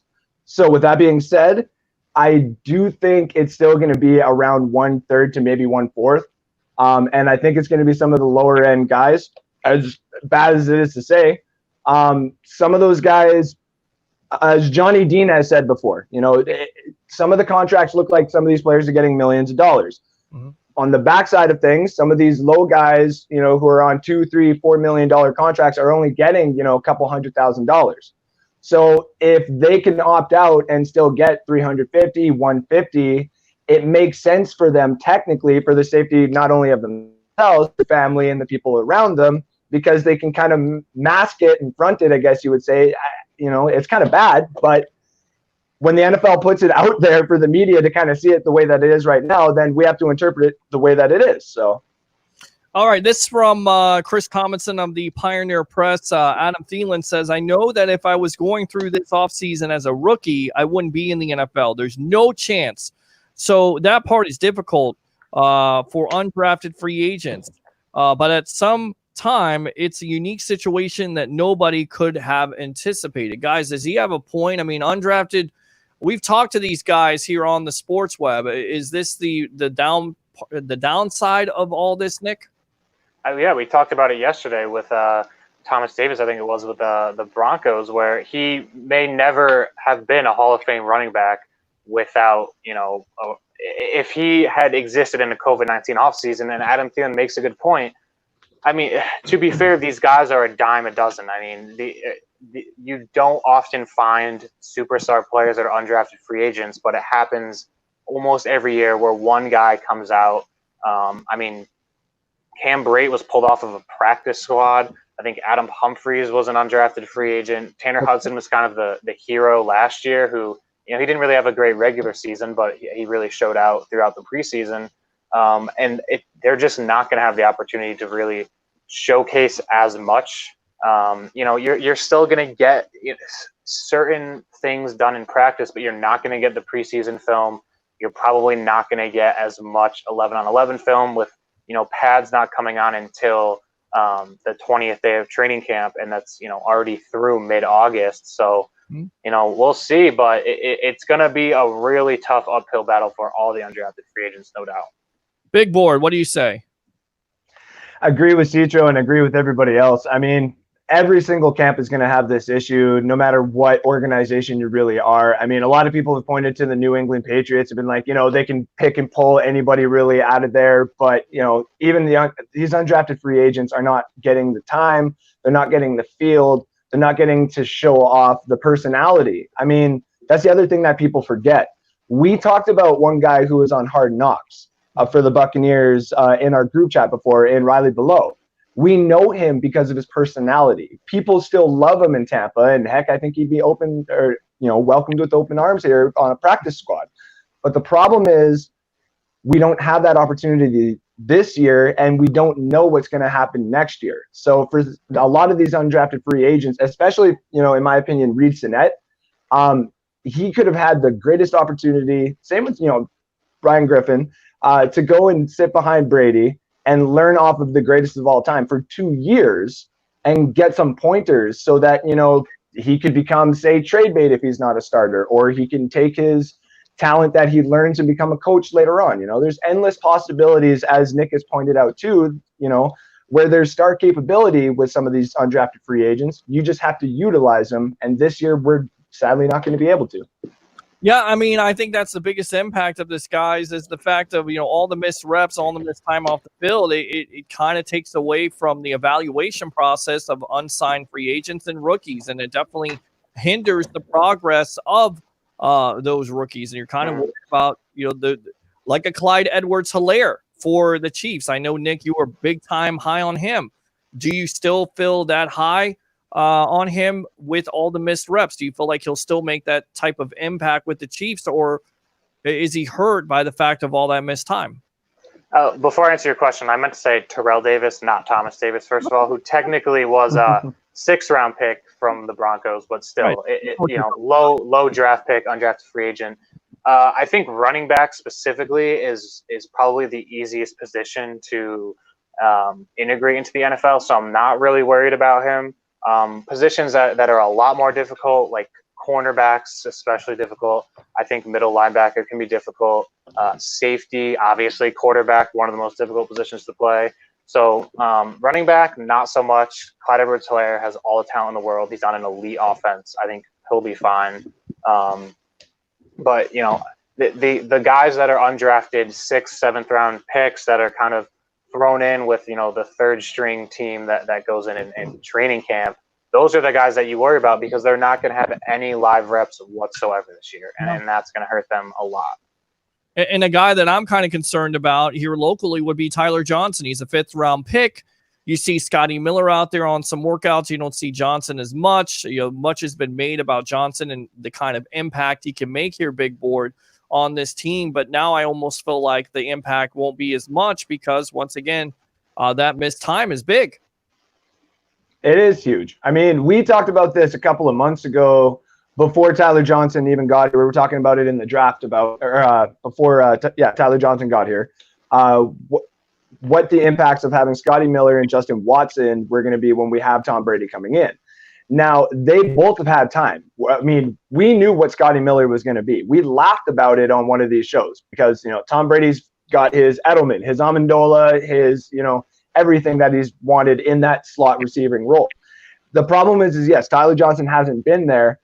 Justin Watson has, but I think it's only going to be a 1-year type thing. Once Tyler Johnson kind of gets in there in the regular season, once he's kind of got a couple of games where he can get in there, catch a couple of balls from Brady and show Brady and get that trust with him, that's when I think he's going to start actually getting, you know, a little bit more work into that Buccaneer offense. But I don't think it's coming in year one. I think that role is basically Scotty Miller's for the rest of the year, provided injury or anything else.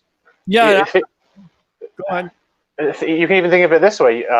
I think it was 2 years ago, Philip Lindsay, undrafted running back for the Broncos, probably doesn't have the same impact as he did. I mean, he really showed out. Him and Royce Freeman were kind of that two-headed monster.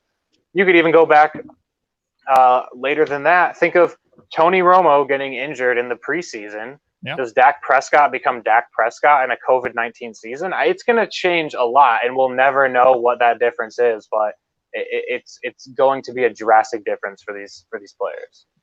Yeah, it definitely is. Open phone lines. What kind of difference do you think it's going to make? 727-255-0391 and 727-255-0391. It's the Sports Web. I'm your host, Peter Blake. Pro Football Edition here with Mr. Nick Citro, our analyst for Bucks Report, also the Twitter guru, and we've got the big board out of Canada, Mr.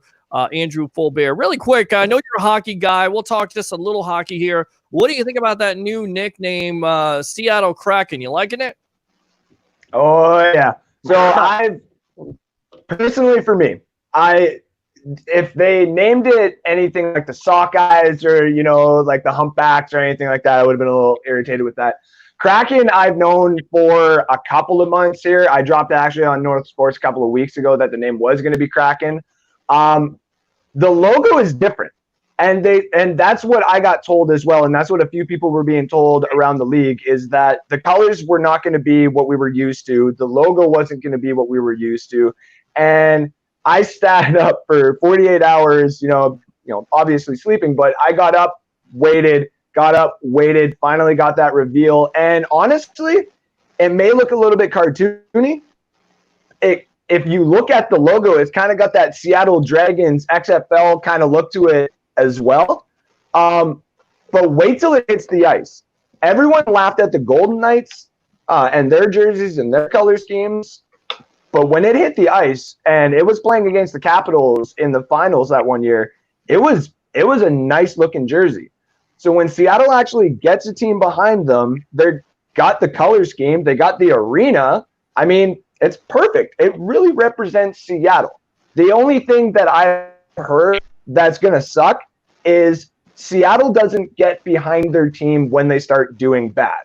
There's kind of a couple of cities and a couple of fan bases that do that, but we'll see. I mean, this expansion draft, Seattle's going to get a playoff team right off the bat with the expansion draft, just because a lot of teams are going to be in cap hell, especially because of COVID. So look for that. I think they're going to be a good team for at least 7 to 8 years after that, because they'll get a lot of young talent as well and a lot of draft picks, just like the Golden Knights. But wait till after that to see what their fan base does when they start, getting back to reality of, you have to go through rebuilds. You have to get a new coach. You have to get a new GM. There is no money to do this because you have cap hell of a player. Those things are going to happen. But when it comes to those colors and it comes to that logo, I am all in, baby. Give me that Seattle team. Detroit all the way. And then the Jets. But damn, I love that Seattle team. What about it? You like the Seattle Kraken? Nick Nitro? Yeah, I mean, I thought it was pretty cool, but I'm not really a hockey guy. Ever since the biggest atrocity ever in NHL history, which was in 1997, the Hartford Whalers were stolen from Connecticut. I will not care about hockey. I will not care about hockey until a team is put back in Hartford. I will not care. All right, good stuff, guys. So speaking of teams changing their names, and we'll get back to some of the stuff that was passed today from the NFL Players Association, NFL, with their agreement. The Washington football team in 2020, they couldn't have come up with something else. I get it. They're talking about, consulting players, alumni, fans, and this and that. They kept the same colors. They have the number on the helmet, but the Washington football team, they couldn't come up with something a little bit better than that, Nick Citro. I mean, we talked about this a little bit yesterday too, and I think it's a smart marketing ploy by Dan Snyder, even though if I hate him to a T and he should be ousted as an owner. People are going to spend money that otherwise would not have. People that don't care about Washington are going to buy the Washington football team merchandise just because it's kind of a yearly collectible type of item.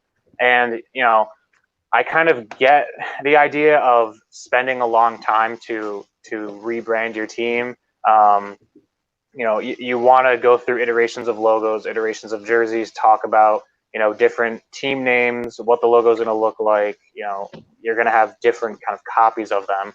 You got to rebrand the facility. It takes a lot longer than people think.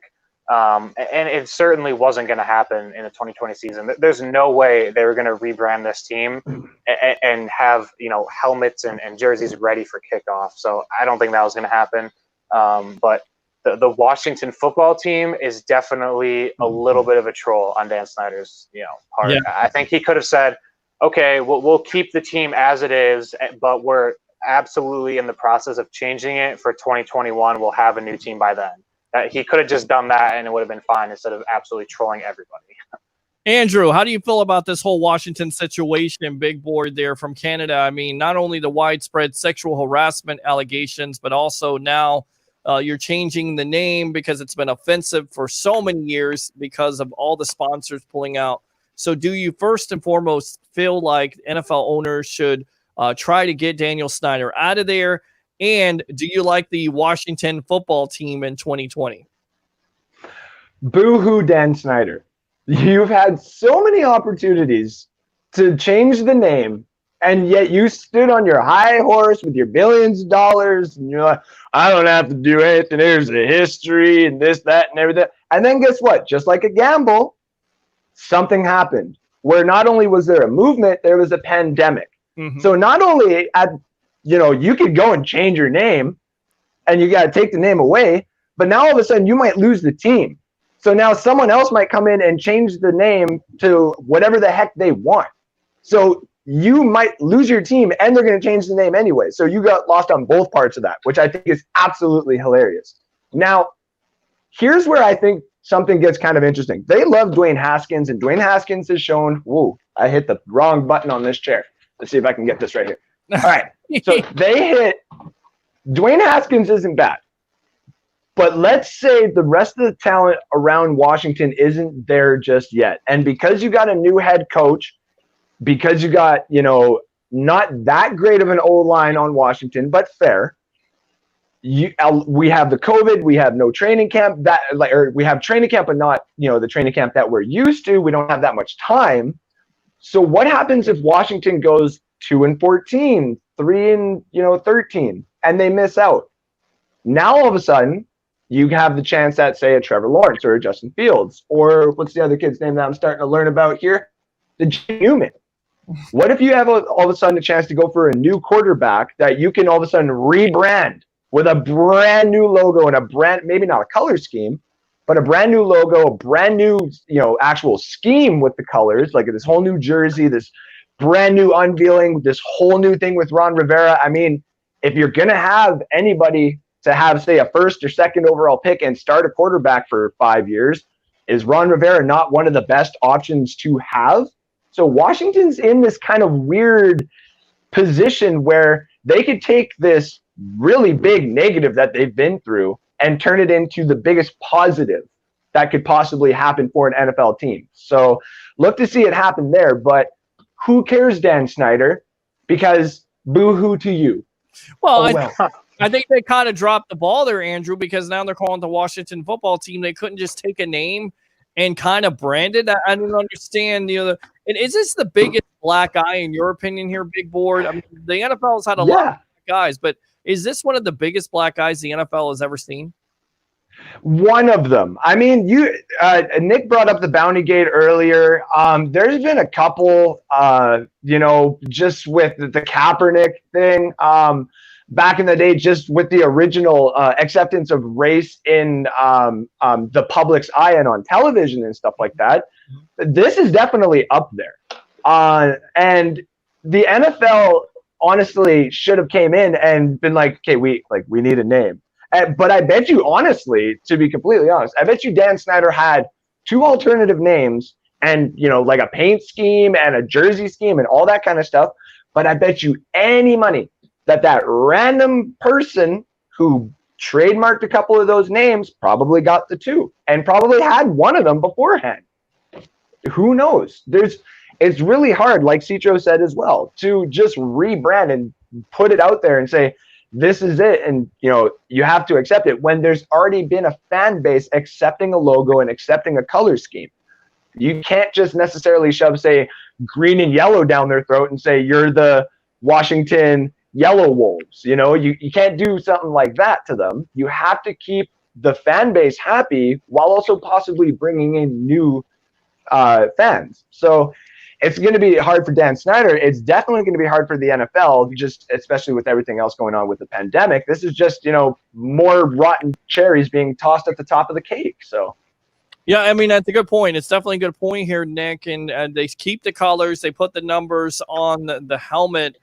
I don't understand. What do you guys think about the situation? What is the most eye-opening story in the NFL this year? Is it the Tom Brady? Is it Green Bay not drafting weapons? Is it, of course, the Washington situation? Could it be the Jets situation? I don't know. I read these comments to Nick here, Andrew, but this is from Jamal Adams talking about Adam Gase. I don't feel like he's the right leader for this organization. To be a leader in this organization to reach the promised land. As a leader, what really bothers me is that he doesn't have a relationship with everybody in the building. At the end of the day, he doesn't address the team. If there's a problem in the locker room, he lets another coach address it.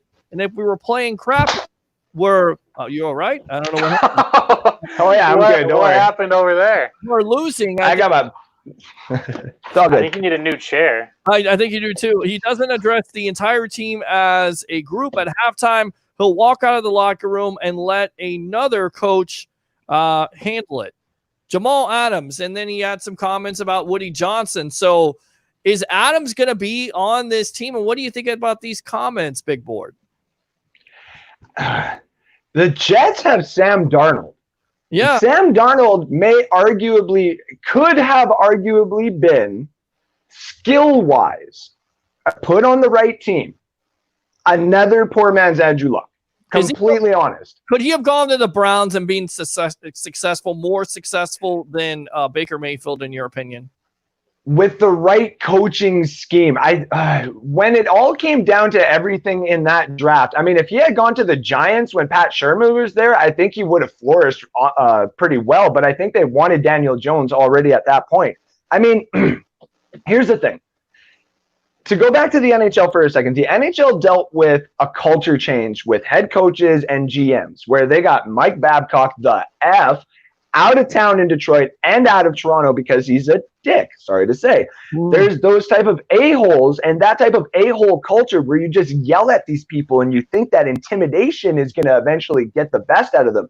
You're not Andy Roddick. You're not Michael Jackson. You're not Michael Jordan. You are not some of these great icons who have chosen that life, or the life was chosen before they had the opportunity.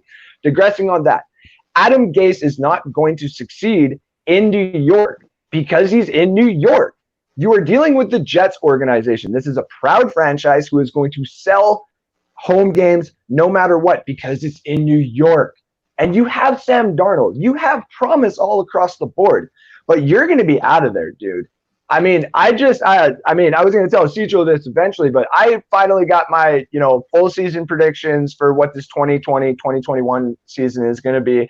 And honestly, it's not looking that great for the Jets. They're going to win easy games. They might be able to scrap out a couple of nice good ones against division rivals, but they're really not going to be that great all over again because Adam Gase is going to lose his temper. He's going to blame it on the other coaches, and nobody's going to want to help, and nobody's going to want to play. And the sad part, likes to restart from the ground up usually there. So Sam Darnold will probably have to find another home, and that sucks because I honestly think if you just give Darnold the right head coach, he doesn't need that much talent around him. He just needs to be able to play and get used to having people around him for 2 or 3 years and not be yelled at. And, he also needs to not get mono. So there you go. I think that's the big key there. Nick Citro, we got to get you out of here. Our analyst for Bucks Report. Go ahead and promote yourself, my friend. Yep, follow me at Nick Citro. I'll keep it short and sweet. I'm going to probably put out a full NFL season prediction probably this week. Me and Andrew are kind of thinking about doing a little competition, and then I'll have my final one out right around the beginning of September with the Bucks, game-by-game prediction. Probably going to be doing some giveaways, like I said yesterday, so stay tuned for my Twitter account for that. Everything, BucksReport.com. We've got Ricky Reynolds. We've got the Loose Cannons podcast. Everything you could ever want about your Bucks coverage right here at BucksReport.com. All right, good stuff. There you go, Nick Citro. Definitely go and follow him. Thanks a lot for joining us here on The Evolution, all right? Thank you as always, Peter. All right, good stuff there. So we got the big board on here. We got open phone lines. If you want to call up and talk to the big board, you got a question for me or him, 727-255-0391. It's 727-255-0391. Let's go out to the webheads here, talk to these guys, see what they have to say. Of course, I missed them. I missed them too, absolutely. So let's see. Day 507, I'm asking Nick to change his profile picture. I guess that's Twitter. Christopher Cole, doesn't matter if you're in a bubble or not, just ask the WNBA. August 3rd, the day me and Brady share a birthday.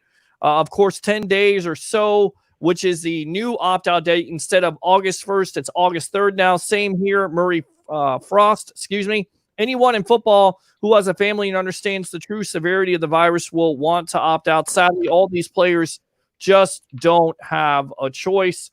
Johnny Dean says, I believe Reed Sinnett will beat out Ryan Griffin. Those Seattle unis look great. Those Kraken unis look great. Johnny Dean says, I can't think of anything worse than the black guy Washington is giving the league. The sexual allegation stuff is right up there with Penn State. And there you go. He said it twice, and I definitely kind of agree with him. I mean, it's a bad look. On top of it, you have an owner that, yes, he hires them. He's hired these pro personnel guys. The radio guy is accused of it. It's a bad culture there. In your opinion, do you think Ron Rivera can turn this situation around in just 1 year? Maybe not necessarily in the culture, yes. I mean, Ron Rivera he is a hell of a coach. I mean, we've had to deal with him for how long in our division? I think it was 7 years. So Ron Rivera, I mean, is a hell of a good coach. The people like to play for Ron Rivera. I mean, if I was playing football, I would want to play for Ron Rivera as well.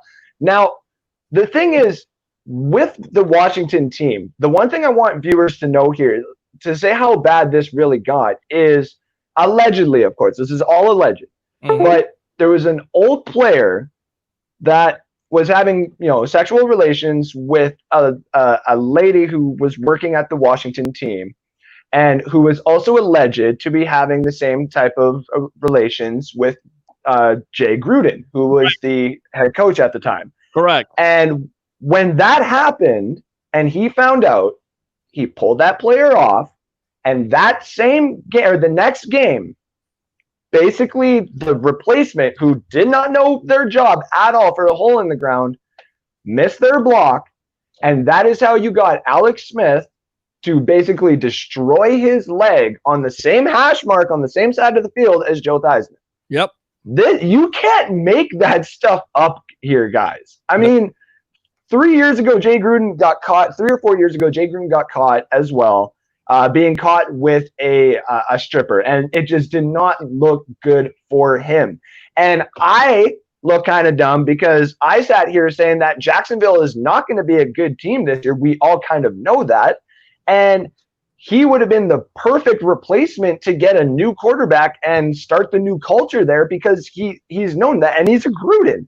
But now when you see all this other stuff come out, you can't do that. You can't really trust that. And it makes the situation in Jacksonville this year even worse. So with Washington and this whole thing that's come out, I mean, radio personnel, like you said, 15 women. And, we all waited. Kind of what Pat McAfee said before, too. This is the first time that we all waited for a newspaper article in a long time. Right. So, and when it came out, we read it pretty damn quick. And that's apparently only the tip of the iceberg. I mean, that's just insane here. So, do you think that Jay Gruden would be affected by this? Do you think there's not a team? Because I'm surprised that he hasn't been fired yet. But, of course, he's involved with Jacksonville. I think there's definitely a possibility, a distinct one, that if Jacksonville suffers, that he would be the next in line for that coaching job, whether that those allegations came out or not. See, and that's the thing, is it goes back to the culture with the NHL coaches that I was talking about. There is, we see what Washington did here, and I think that there's going to be a little bit more of a wash that comes through the NFL, especially on some of these teams that we've heard whispers of that, this may happen there. And I think what it's going to start with is exactly what I said, is Jay Gruden, having this opportunity in Jacksonville to take the reins away from Doug Marrone if they went that direction. And now when you have this, Khan might turn around and say, as much as I want to start doing this, I may start getting, bad looks and bad publicity if I hire this coach. The next team that goes and hires Adam Gase, or not to throw any other head coaches under the bus, but these two being the ones that we kind of know about this, but there is a couple other head coaches that are just not that type of coaches that you want around your young new type of players. That you got the social media that they're influenced by, the politics is around that like crazy, so they're drawn into it. You got the video games, the fact that they can interact with their fans all the time, so it can become a mess if you don't have the right head coach. And I think Jacksonville really needs to take a long, hard look if you're going to move away from Doug Marrone, because everybody saw what you did there when you brought in Tom Coughlin and then he left, and then you brought in Jay Gruden. We saw what you did. We know what you're kind of expecting to do when you only have Gardner Minshew as a 6th round draft pick. So it's not looking good for Jay Gruden. It's not looking good for the brand of Washington at all. But like I said, Ron Rivera is going to come in and just hand out Band-Aids and, kisses on the foreheads with a mask kind of thing, being like, I'm sorry. Let's take care of this together. So, you think Washington is any competitive? Can they be competitive this year? With everything, with all the distractions off the field, can they be a competitive team, or are they one of the worst in that division? So when I did my predictions today, I finally got to utilize both big boards for the last couple of days here. It's been nice. Let's do your predictions. What division by division? Let's go through this. We got Andrew Fulbear, the big board here. Get your big board out there. We'll do some predictions, and we'll chime in with fans if you agree or don't agree. 727-255-0391 and 727-255-0391. I definitely want to hear these predictions. Also want to talk about this. Albert Breer of Sports Illustrated, there will be 4 days of COVID testing and virtual meetings to open camp. Players must test negative twice before being allowed in the facility. Physicals would occur on the next 2 days, and then strength and conditioning work would get underway on the 7th day of camp. 8 sessions, which can include walkthroughs, would take place during that phase. There will be 1 day off. Practice will begin day 16. 3rd day, helmets would go on, and the 21st day, padded practices, maximum of 14 days. Big board, 14 days of padded practices. Is that enough? To some coaches and some teams, that is absolutely not enough. To a lot of these players, I think that's going to be just enough. I mean, we know that that's kind of coming. The preseason just being less and less pads, more and more about the actual schemes, especially that the NFL is going to more of an offensive style, leaning more towards offenses. And as much as we hate to say it here in Tampa, they're not necessarily looking at the defenses. They're like, they're going to probably take away the corners even touching wide receivers until the ball is within 2 feet. I can honestly see that coming within the next couple of years. It's just the way that it is. But they're going to take the pads away pretty soon. So I honestly think having only 14 days of the pads for teams, say like Arizona, Denver, us, Baltimore, just offensive heavy teams, the Saints there as well with Emmanuel Sanders coming in, they're going to be happy that they only get the 14 days because, especially on the other side of some of those teams, they got some pretty hard hitting defenses. Yeah. But also it helps because a lot of these teams have gotten rest. This is one thing we also haven't seen in a while either, is there's a lot more rest that seems to be coming in for these players. And so when you add, say, a little bit more of a month, I guess you would say, of rest to some of these players, that could help like Tom Brady, Phillip Rivers, Tyrod Taylor down there at the Chargers, who now has a little bit more time. So with that team, by the way, Alex Fleming, he's not making it. I'm sorry. That bet is still on. Tyrod Taylor is not going to lead anything to anywhere. Oh, I agree. I agree that Tyrod Taylor's not necessarily going to lead the Chargers. So Right. All right. Let's go out to Dylan here.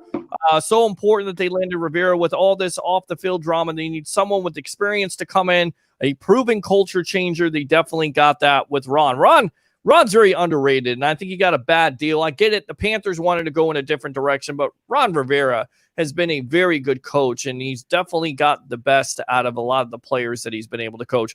All right, let's talk about the big board here, Mr. Andrew Fulbert. Your predictions, division by division. What are you starting off with? Which division?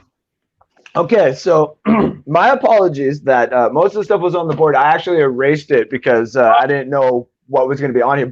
And I have everything on my phone. But the funny part is I went through everything. I even added Cam Newton to the Patriots. Okay. I've added major injuries across the board. I have added some of the major signings. I go with the Colin Cowherd rule here too, where J.J. Watt has added a point differential, but Jadeveon Clowney is not that. So his free agency relevance only depends on a couple of teams that he would go to. I think if he went to the Eagles, it just helps them more. I think if he goes, say if he went to Tampa Bay, that just helps even more too. But it's not going to really shift the needle here. Sorry? Where does Jadeveon Clowney end up? There's been a lot of talk about the Tennessee Titans. They haven't signed him. I believe they picked up Vic Beasley, who hasn't been able to stay healthy. But look, at the end of the day, if you pick up a Clowney, he still has value. Look, he wants $18 to $20 million, and I'm not sure if he's worth it, but that's what the market says. So where do you think he ends up? Is it with the Tennessee Titans? Is it with the Philadelphia Eagles? Or is it on a lesser deal, possibly with, I don't know, the New England Patriots? I don't personally think he'd go to the Patriots. I actually think he'd make a great fit on Philadelphia, just because in my predictions, I have Philadelphia making a pretty good run at everything. But personally, the one team I think that he would go to, and the only reason they would do that is because they're kind of a sinking ship that needs to prove that they can go back to the Super Bowl here, is the Falcons. I think the Falcons would move a couple players around if they had to make the cap space work. But I think they're being overshadowed in the division just a little bit. I think everybody's talking about the Bucs and the Saints, obviously, and with Bridgewater going to the Panthers, I think more people are talking about that team, and everybody wants to think that they're going to, get underswept and nobody's going to talk about them. I think that they would take a shot, maybe week 1 or 2 if Clowney hasn't signed with anybody, or 1 week or 2 weeks before the season starts, he hasn't signed with anybody. I think they would take a shot and probably go at Jadeveon Clowney personally. So, well, I mean, I believe the Falcons are in cap hell next year, so I don't know how much the improvement. I don't know if you heard the news today, but that cap is going to go up to 175 next year. Right now, it's at 198. There was a fear that if something couldn't get worked out by the NFL and NFL Players Association, that the cap would have dropped to 130. So how much of an effect do you think that will, in effect, with some of the team spending next year in 2021? Well, so that taken into consideration with Atlanta, let's just say Atlanta was to sign Clowney here. Mm-hmm. In my predictions, I don't have Atlanta making the playoffs. I think the best I have them is 7-9. And it's basically the same I have them as Dallas. You have the talent there, just with some of these top-heavy teams and the way that the schedule breaks down, you're playing certain teams at bad times where you got to run on momentum some of these weeks. And it sucks with Atlanta that a lot of these times that they can pick up momentum, you're going to lose it. It's especially with Dallas, when you think you're going to pick up momentum, you're going to lose it. So with Atlanta, I think they would take the shot at Clowney, make it, like a 4-year contract or a 3-year contract. The first year, fully guaranteed. If it doesn't work out, they only got him for 1 more year. They can kind of clean house. They still have him. It can kind of be like a trade bait to everybody else. That's what I think Atlanta would be kind of looking for in this case with Clowney. With everybody else, unless you have a GM like in Kansas City or in Philadelphia, heck, even in Green Bay with Gutekunst, with the way that they've been trying to deal with the cap hit, especially with this pandemic and stuff like that, it's really nice having those GMs who are willing to move players that the fans aren't necessarily going to want.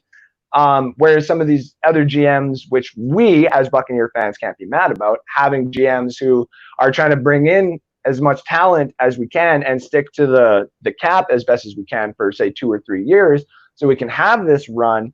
You've got 2 different sides of the spectrum and both will work, but to the rest of the teams out there who are going to have to deal with rebuilds, who are just not that good of teams, say like Atlanta or Dallas or the Rams, because of certain players and missing out on talent here and there, that's where those teams are going to suffer, just like Tampa Bay had to suffer for so many years as well. We didn't suck so bad, but we also weren't great so bad, so we wouldn't have the greatest draft picks or the greatest draft positions. So it's going to be a mess for a lot of these teams, but it's the best teams with the best GMs that are going to get through this, and it's the rest of the crop out there that's going to suffer through it. So, well, it's going to come down to the health, and of course, what you're watching right now is the Sports Web Pro Football Edition. I'm your host, Peter Blake, along with the big board from Canada, Mr. Andrew Fulbert. Thanks to Chris Pinson here in the first hour, and of course, Mr. Nick Citro, our analyst for Bucs Report. Report tonight from Tom Pelissero says 12 rookies have tested positive for COVID-19. Yikes.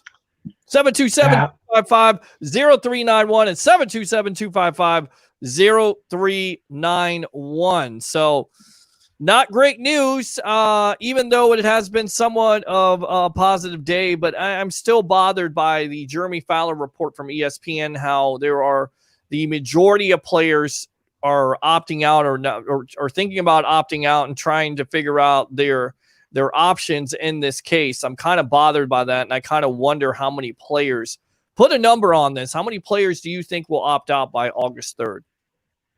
Ooh, by August 3rd. So what did Citro say? That was like a week and a little bit away? Yeah. Man, I'm from Kansas City, right guard. So he decided. Yeah, so we're at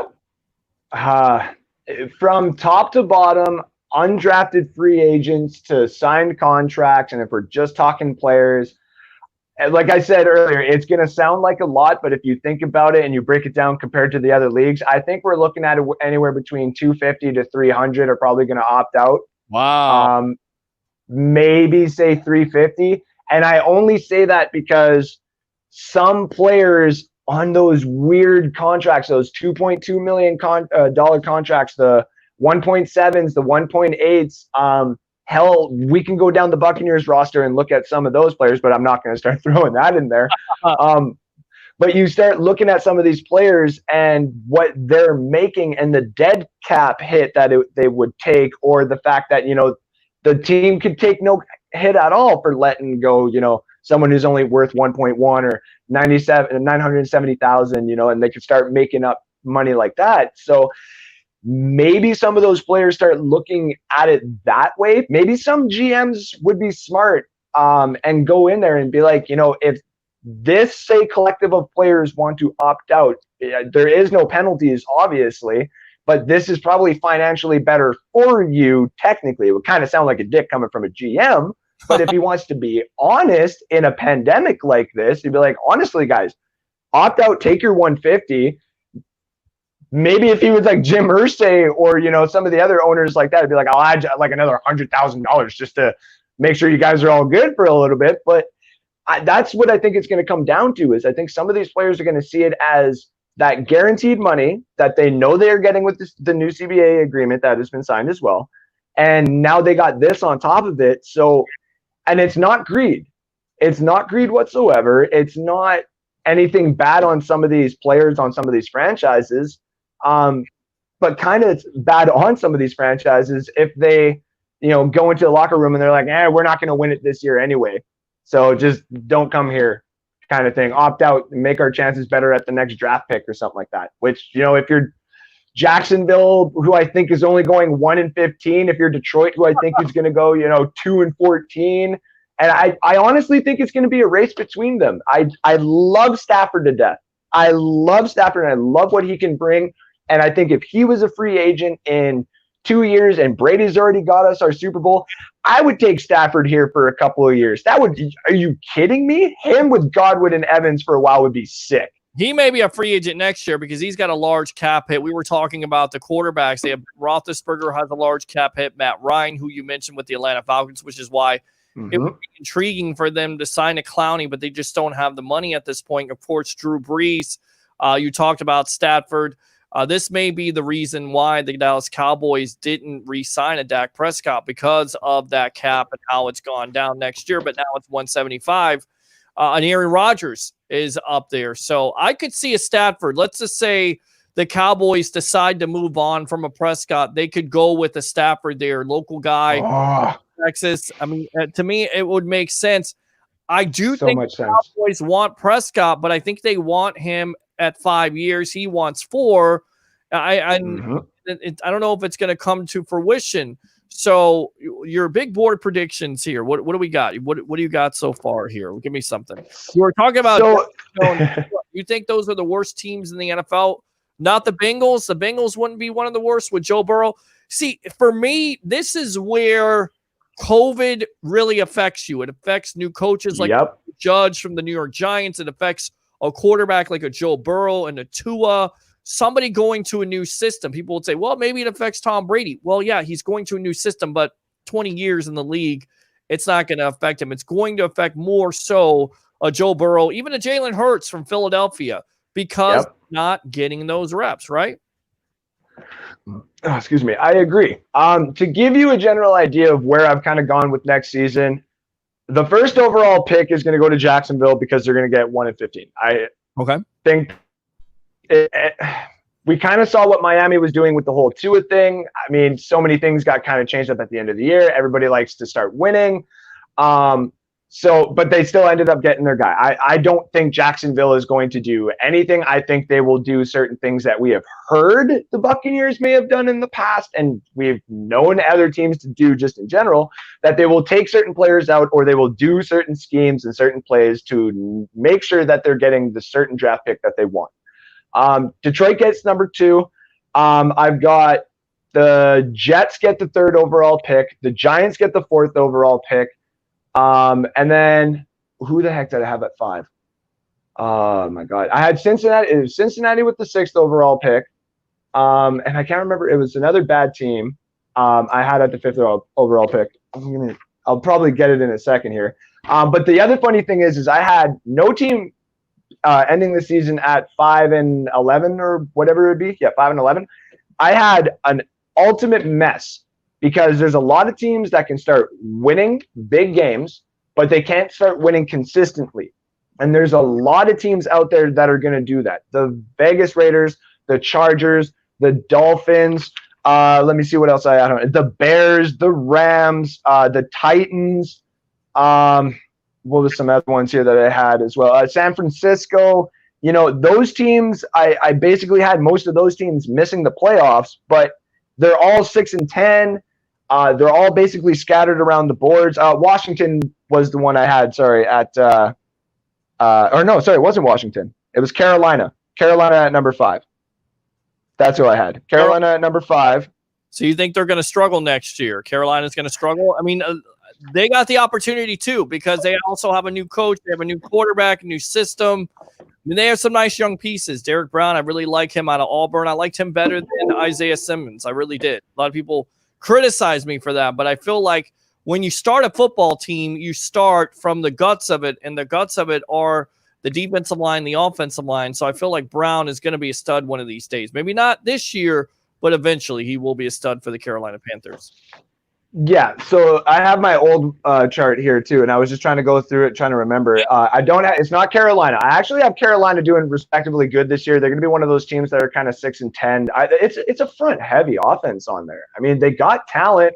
I mean, PFT, I believe it was, threw the Carolina Panthers into the top 5 for offensive talent, and everybody kind of laughed and was like, oh, what, because McCaffrey is essentially 2 elite running backs? And it was like, wow, I mean, he's the best running back, and he's arguably the best wide receiver. You know what I mean? So that's why they are a really good team. It's actually the team that I have at 5, and a lot of people might be shocked about this, is I think that the Cleveland Browns will have a 4-12 season just like the Bengals. I think the Bengals statistically at 4-12 will have a better offense than what Baker Mayfield will have. So they'll technically get the worst spot, but Cleveland will have number 5. This could be what Stefanski and company wants. Mm-hmm. Let's say Baker Mayfield is, and I want to bite my tongue on this, but I'm going to say it. Let's just say he is a bust? The Tampa. I don't think that Jameis Winston is a bust. Mm-hmm. And this is kind of where I was going with it. I think that he would be another Jameis Winston where he's got to be with like an elite head coach who knows how to put that talent into a scheme instead of saying, here's my scheme, go and run it, right. Mm-hmm. And I think if you want to see Baker flourish, put him on the Patriots, and you give him with not Bill Belichick, you give him Belichick for 2 years, but you give him Josh McDaniels and the culture of the Patriots and the winning atmosphere, that would be amazing. That's what it is. Do you think that Baker Mayfield, he could go to the Patriots and be successful? With that being said, what about a Cam Newton? Do you feel like he is successful this year? Because people say, well, Jarrett Stidham has the advantage. But look, Andrew, you don't go out and sign a Cam Newton if you don't feel like he's going to start right away. No, it's the same thing. I hate to keep bringing it up here, and a lot of people are going to be trending on the whole Winston train here. It's the same thing why the Saints went and got Winston. It's reassurance.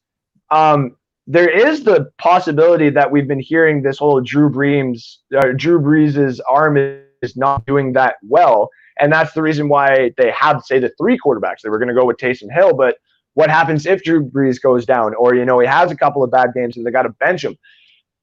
Peyton Manning won his last Super Bowl going 16-22 or 16-20. So 16 touchdowns and 20 interceptions. He did not have a great year, but we like to brush that off and say he won the Super Bowl. It could be something like that in New Orleans this year. Now, with Baker Mayfield, he's got to go to a winning culture or a culture that is missing that swag and doesn't necessarily care if he throws that deep ball and it's intercepted because the other time he throws it, it's going to go to somebody. So if he goes to Dallas, watch out. If they move on from Prescott this year and Cleveland moves on from Baker because they got the 5th overall pick, then I could see, I could very easily see Jerry Jones being like, I'm gonna just take that. Well, I mean, to me, is Jerry Jones really still running it? And if he is, that's the reason why the Cowboys have so many problems. Hopefully his son is running it.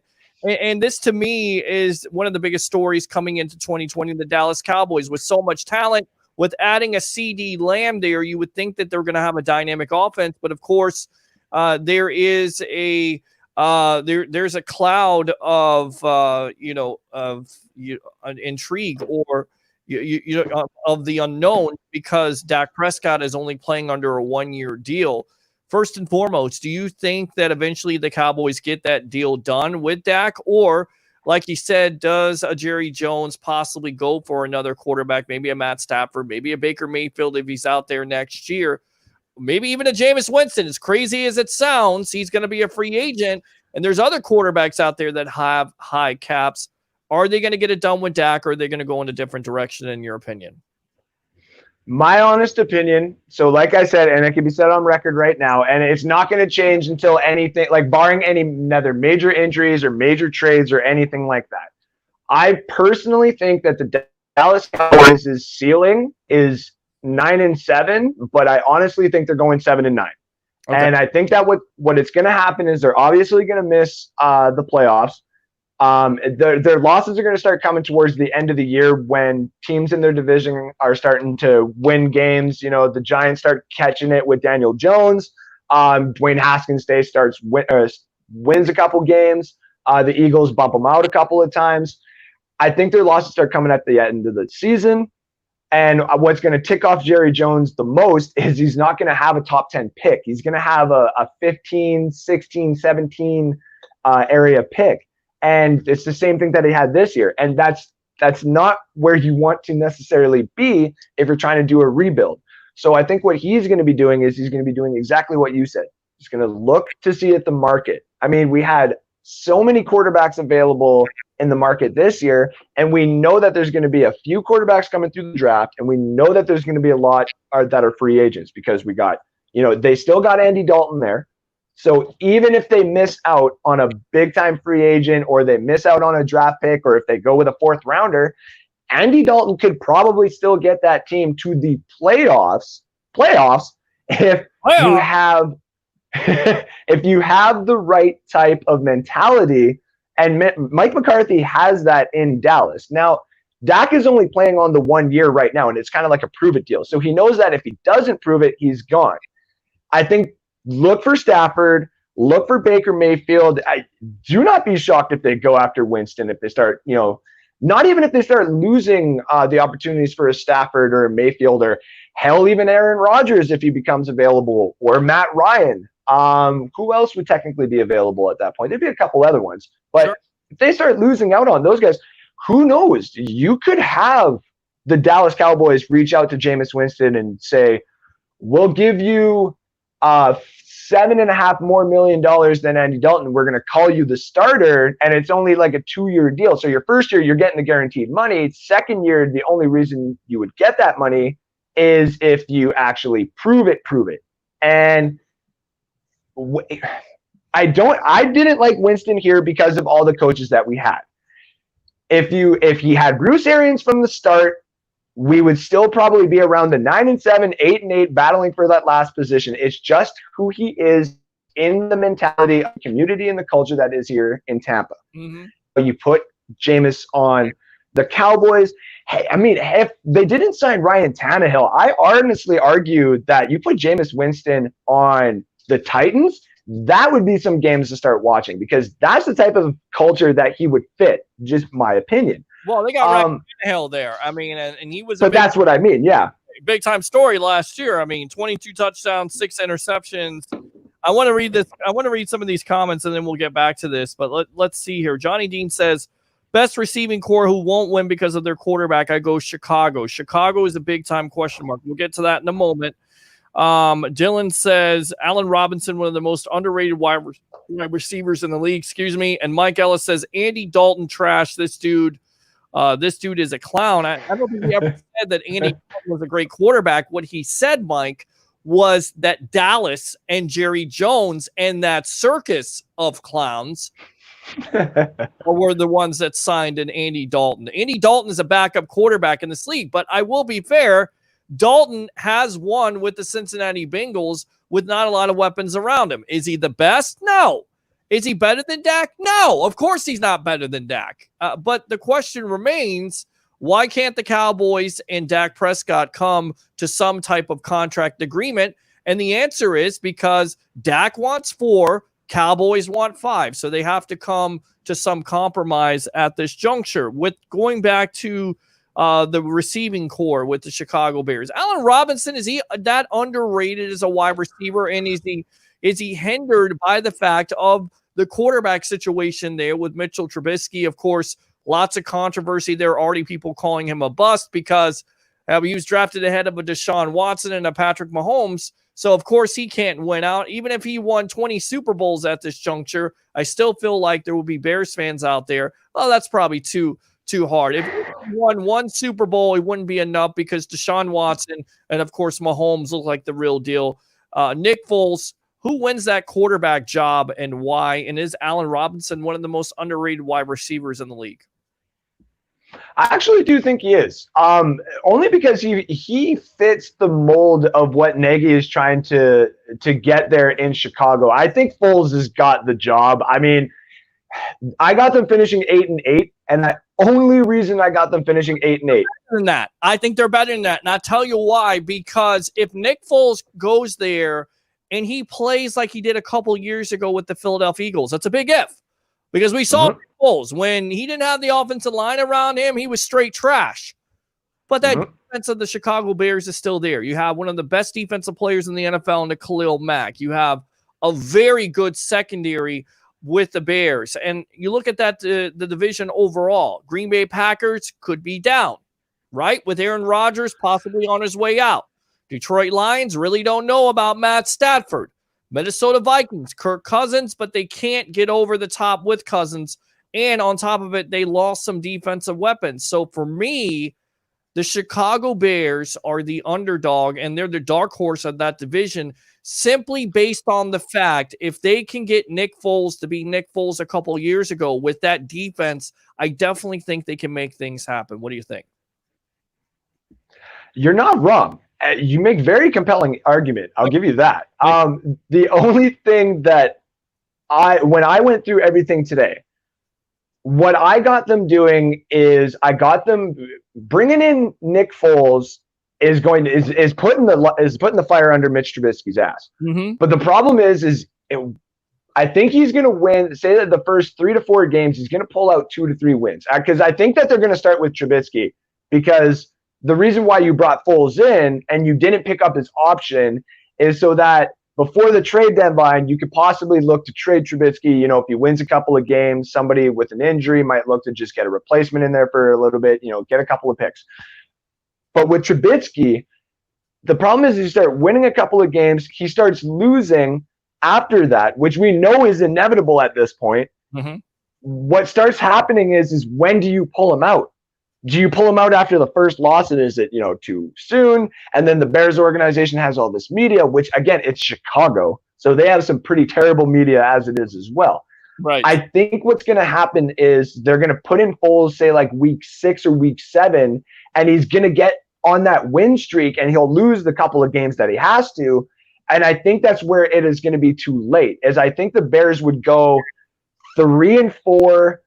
If they kept Mitch in there, they would get 3-5. But worst being 2-6, and then they're going to throw Foles in there, and you're going to expect him to start beating Minnesota twice, Green Bay once at that point, and you're going to get 2 freebies with the Lions. But your schedule after week 8 for the Bears, if I'm not mistaken, is not necessarily the greatest if they're going to start putting Foles in there at that point.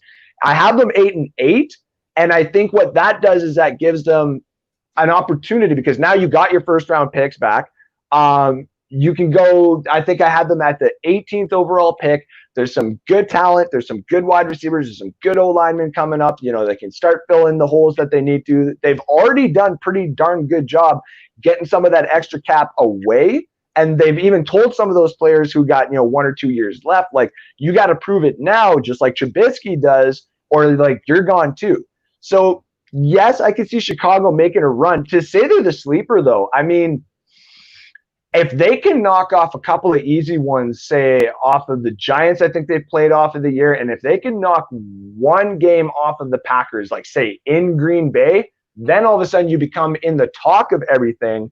And the Bears don't seem to go away when they are actually the talk of things. So I will give you that one. Yeah, I mean, I look at the division again.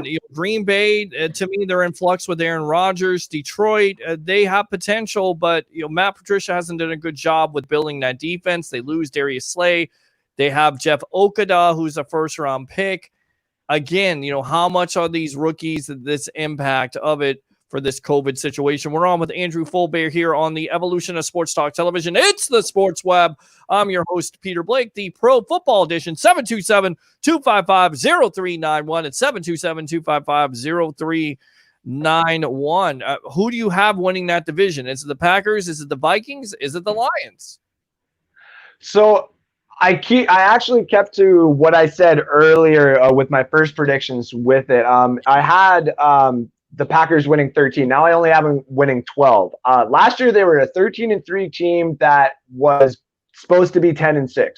This year, I think that the Packers can be 12-4 and should be a 12-4 team because you don't piss off elite talent. Rodgers is basically going to give one of these in every single game, and it's not to the other team he's playing against. It's to the guys in the skybox up there who pay his checks that he's going to be looking at. He's going to say, I'm going to get you there. And boy, I'm going to probably get you to the Final Four. I'm going to probably beat Lamar. I'm going to probably beat Deshaun. Or any of these guys in the Super Bowl. I will take on Breeze. I will take on Brady. I will take on all these guys. And I will win you a Super Bowl. And I will walk somewhere and you can trade me to whoever the hell you want and begin your whole thing. The Green Bay Packers are the team that I do not want the Buccaneers having any business with in the postseason. I think that we get them in the regular season just because it's going to be a nice chess match having Brady's weapons versus Rodgers' weapons, and it being in Tampa, that's going to be fun. Well, that defense is not good. I mean, they gave up 180 yards to the 49ers in the NFC Championship game, and that's the one question that you have to address. But for me, my question for you is, do you feel like Rodgers could be on some type of decline and that could force his way out of out of Packer land? Kind of opposite. I think that his steep up climb here is going to be the reason why he leaves so soon. I mean, if you think about it this way, Green Bay's got him locked down for 4 years. Like, no, you can't make an offer, or you can't just have him. You have to make an offer. Well, he's got my cap number next year. So that's what I'm saying. And they just drafted Jordan Love. So to me, the writing is on the wall for Rodgers to exit stage left. Yes. Now, even if he gets to the Final Four, or even, Final 8, wins the division, this, that, and everything else, his trade value is high. You can't just give them I'm trying to think of a good trade, like the Jalen Ramsey trade. You can't just give 2 first-rounders and a 4th back and expect Aaron Rodgers. Like, you're going to be trading 2, maybe have to trade for another first-rounder. And to be honest, like, the only other teams that have right now 2 first-round picks next year is on my board here, and that's the Jaguars and the Dolphins. Jaguars have the Rams first-round pick, and the Dolphins have the Texans. Texans are going to make the playoffs. But Miami is not obviously going to trade for Aaron Rodgers. Make the playoffs with no DeAndre Hopkins. Why? Why did the Texans make the playoffs?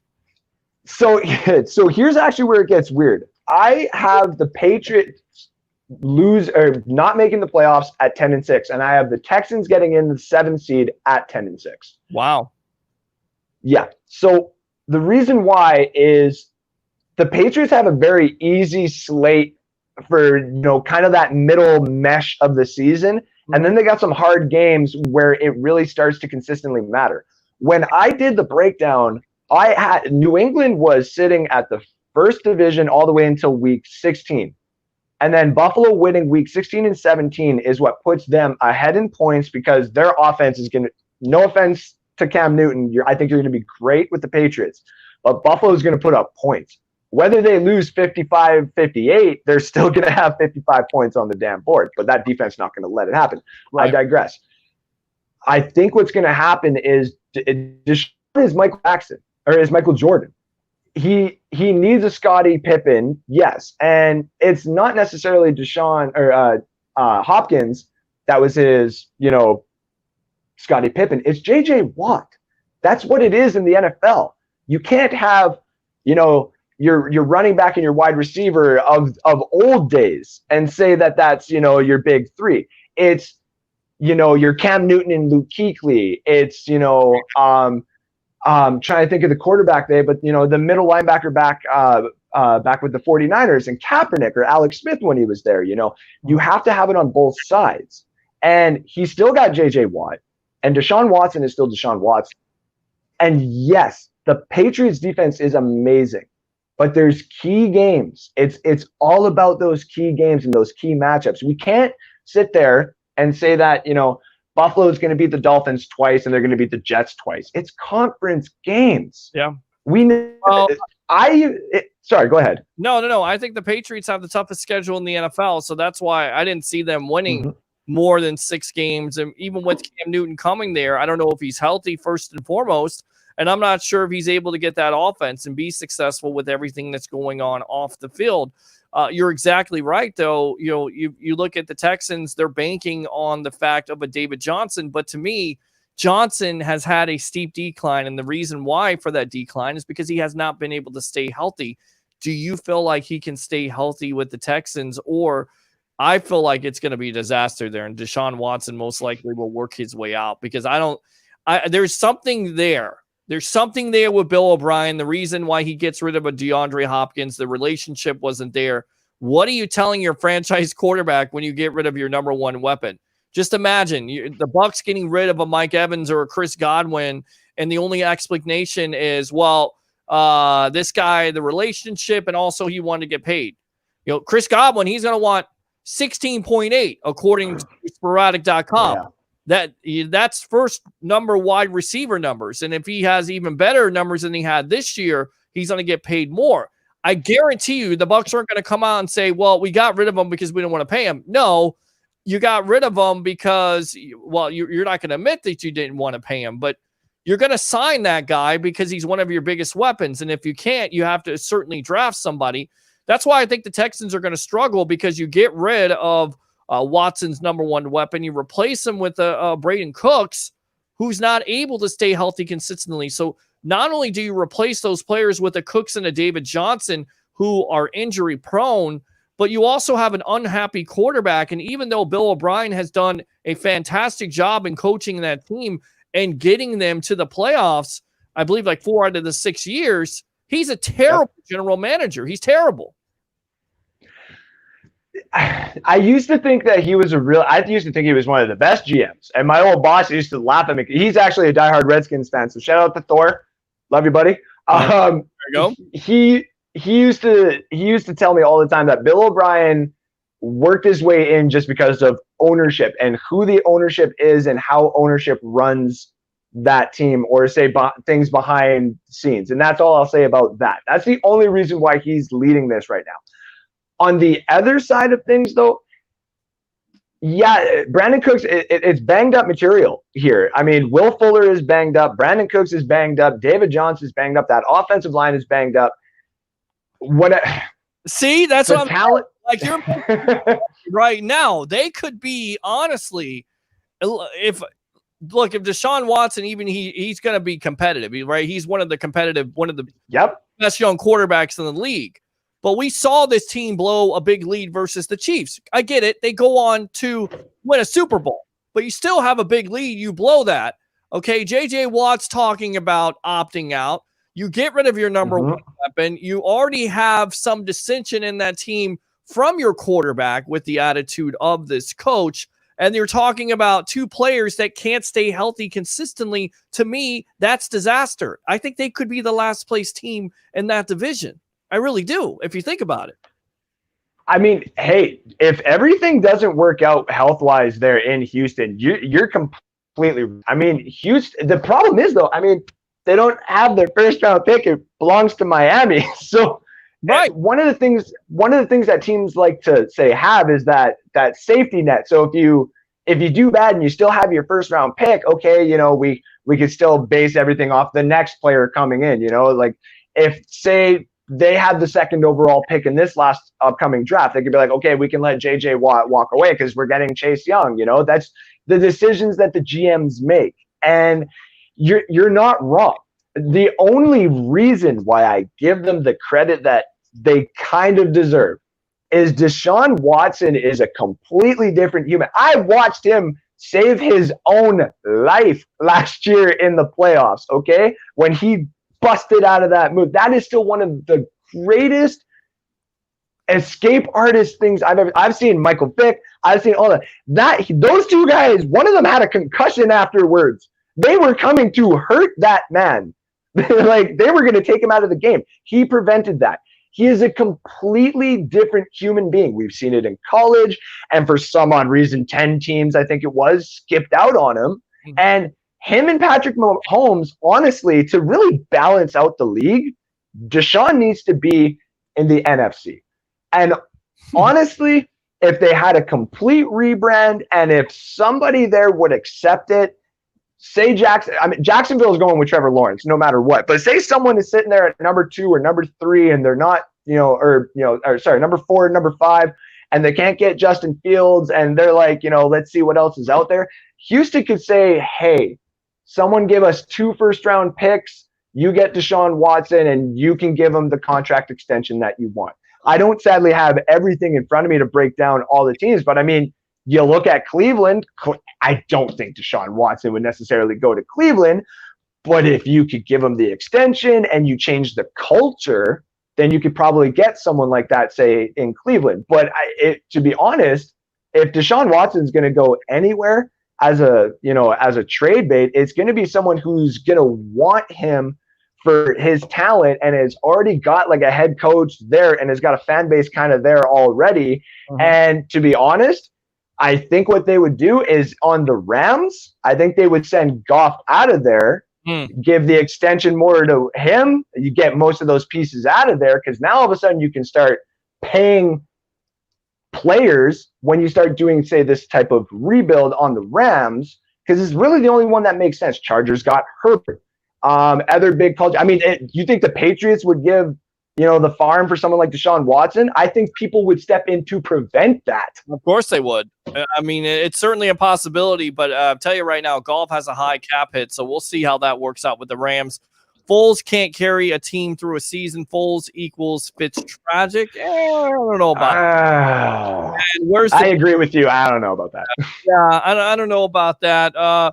With that division, a lot of people overlooking Phillip Rivers. And I look at this whole situation with Rivers.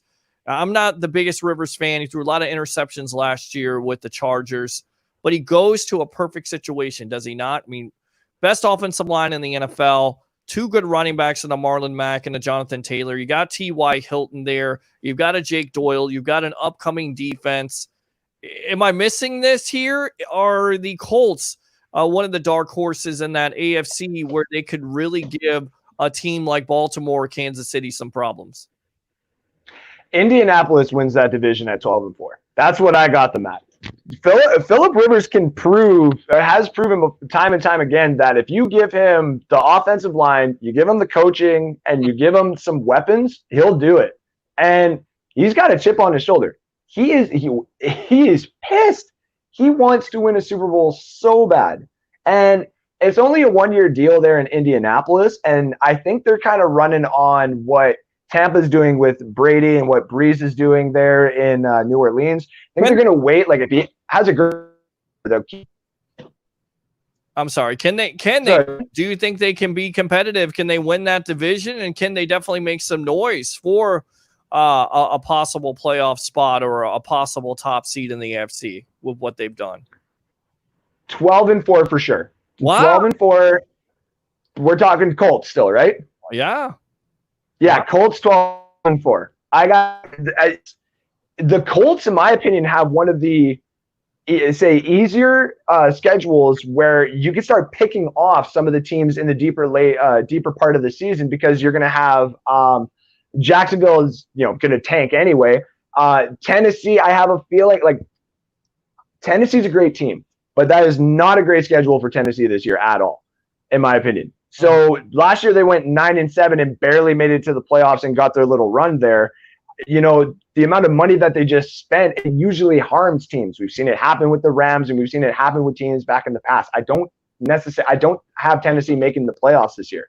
I have them 6-10. Wow. I have them in that little curse, like teams of 6-10. So returning everybody there, you got Derrick Henry with the new contract, Ryan Tannehill. You got Mike Vrabel, who's very confident. I mean, I definitely think they'll be in the mix too. It could actually be just the Colts and the Titans. It could be a 2-team race because I don't think the Texans are going to compete with all the injury troubles. I get it, Deshaun Watson's there, but if Deshaun Watson couldn't get it done and could get you only so far with his number one weapon, why do I think he's going to get it done without his number one weapon? And then on top of it, Jacksonville is a complete disgrace. Let's go out. Well, now, yes. Sorry, to add to that quick, the one thing that me and you have talked about before is if we take, say, the last 4 or 5 years, is a lot of these teams that sneak into the playoffs, whether it's, they just sneak in or they have a couple of 1 or 2 game stints and stuff like that, not that many statistics show that they're going to start coming back and be consistent. I mean, Houston is an outlier. Cincinnati was an outlier back in the day, but we know that Seattle's always going to be there. Green Bay's usually going to be there and we're talking when teams are healthy, right? Well, they're healthy, but they draft well. That's the reason why those teams stay consistent. They draft well. Let's go out to the webheads, and I'm going to get you out of here, Big Board. Great job tonight. Thank you. You too, buddy. Going back to the Foles can't carry a team, I kind of remember Johnny Dean that he carried a team all the way to a Super Bowl. And then, of course, you've got people here. Let's see. Foles got lucky. He got a little bit more lucky there, Joshua Cole Allen. I think he had a pretty damn good postseason. Just get rid Isn't it Johnny that says that team, it's not easy for teams just to win a Super Bowl? Like, I love you, Johnny. I'm not, discrediting anything you say, but if you say that about Tampa. And he's comparing that to Fitztragic. There's not even any comparison because Fitzpatrick makes terrible decisions. I'm not saying Foles doesn't. He has his fair share of bad decisions, but to say, he's Fitztragic, no, I think he's a little bit better than that. He was in a bad situation with the Jacksonville Jaguars. Let's see with a better team around him, which I think the Bears are, what he can do. I still believe in Nick Foles. I definitely would not compare him to Fitztragic. Never, not in a million years. No, honestly, Nick Foles is and we just got to get him back to the postseason with some team. You know what I mean? With some team gets him back to the postseason, whether it's the Bears or, if he proves it and they miss it or they get it this year and they move on, whatever. Once somebody gives Nick Foles the opportunity to show like what he can do, right? He is good if you get to players. He's got that ice in his blood already. The guy made the call against the Patriots. So I'll give him that. If you had Peyton Manning during the regular season and Nick Foles for the playoffs, you're going undefeated, my friends. Right. I mean, like Joe Flacco had the same postseason. Is Joe Flacco the best quarterback? No, he got paid like one. But when that postseason came around, he was definitely nails. Andrew Big Boy, Full Bear from Canada. Thanks a lot for coming on the Sports Web. Go ahead and promote yourself, my friend. As always, buddy, it's always a pleasure to be with you, Peter King. I am Andrew Big Board, as everybody knows. I've got my 2 big boards right here. I will be coming back with North Sports here, as you can see. Oh, there we go. Right there. I'll be coming back with North Sports pretty soon. That's just my own personal one. I'll be having my own show here on the Bucks Report pretty darn soon. I am actually just going to go over some last stuff with the boys in the next couple of days to a couple of weeks here. I'll be taking a couple of vacation days so I can get everything set up on the other side of things. Hopefully the Canadian internet actually works out this time and we can actually get it running. So look for me in the next upcoming weeks here. I'll be all around. You know me, guys. I'm a little edgy. I always support the boys on Twitter and on social media. I always got Citro's back. I know he's the guy who likes to go after people on Twitter, but I'm always there with the pistols up going with them too. So you can follow me on Twitter at Andrew_Faubert.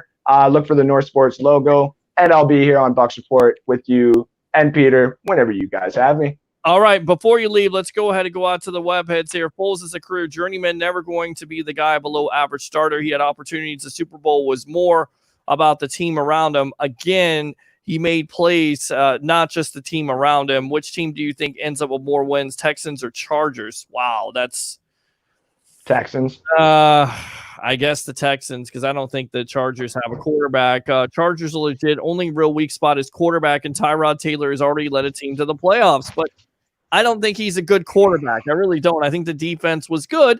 And like I said, the Chargers defense is pretty good with Melvin Ingram, Joey Bosa. Tragic has one good year with the Jets with the bad team. Foles has had one great run with the Eagles since then. But that one great run was a Super Bowl championship. Just saying. It got injured. Capital bomb. Look at this. And I think the Chargers are better than those were in 2017. Peter's hoping not. The Chargers, he doesn't want to give Alex any wings. And Chargers. All right, Guy. Thanks a lot, Big Board, for being on the Sports Web, the evolution of sports talk television. All right? Anytime, buddy. You have yourself a good one. I'll talk to you guys soon. All right. Stay safe. There you go. So that's it. That's your 3-hour edition of the evolution of sports talk television. Pro Football Edition. We'll be back on Monday night with the Tampa Bay sports broadcasting legend, Mr. Al Keck, here at 9 o'clock. Join the 65,000 following we have here on Facebook, of course, live on Facebook, YouTube, Twitter, and of course, part of the Landry Football Network. Do 3 things for me on this early Saturday morning.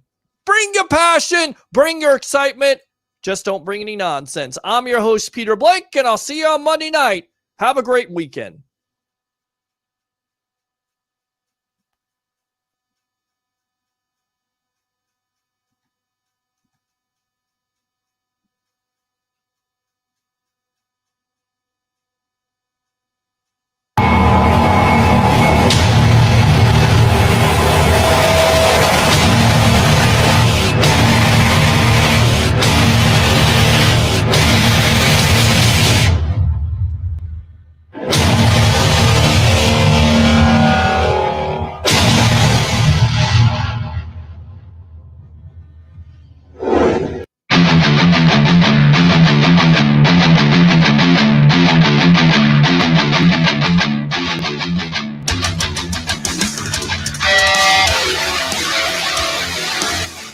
You're now in the Sports Web, a sports talk show for the hardcore fan. Bring your passion, bring your excitement, just don't bring any nonsense.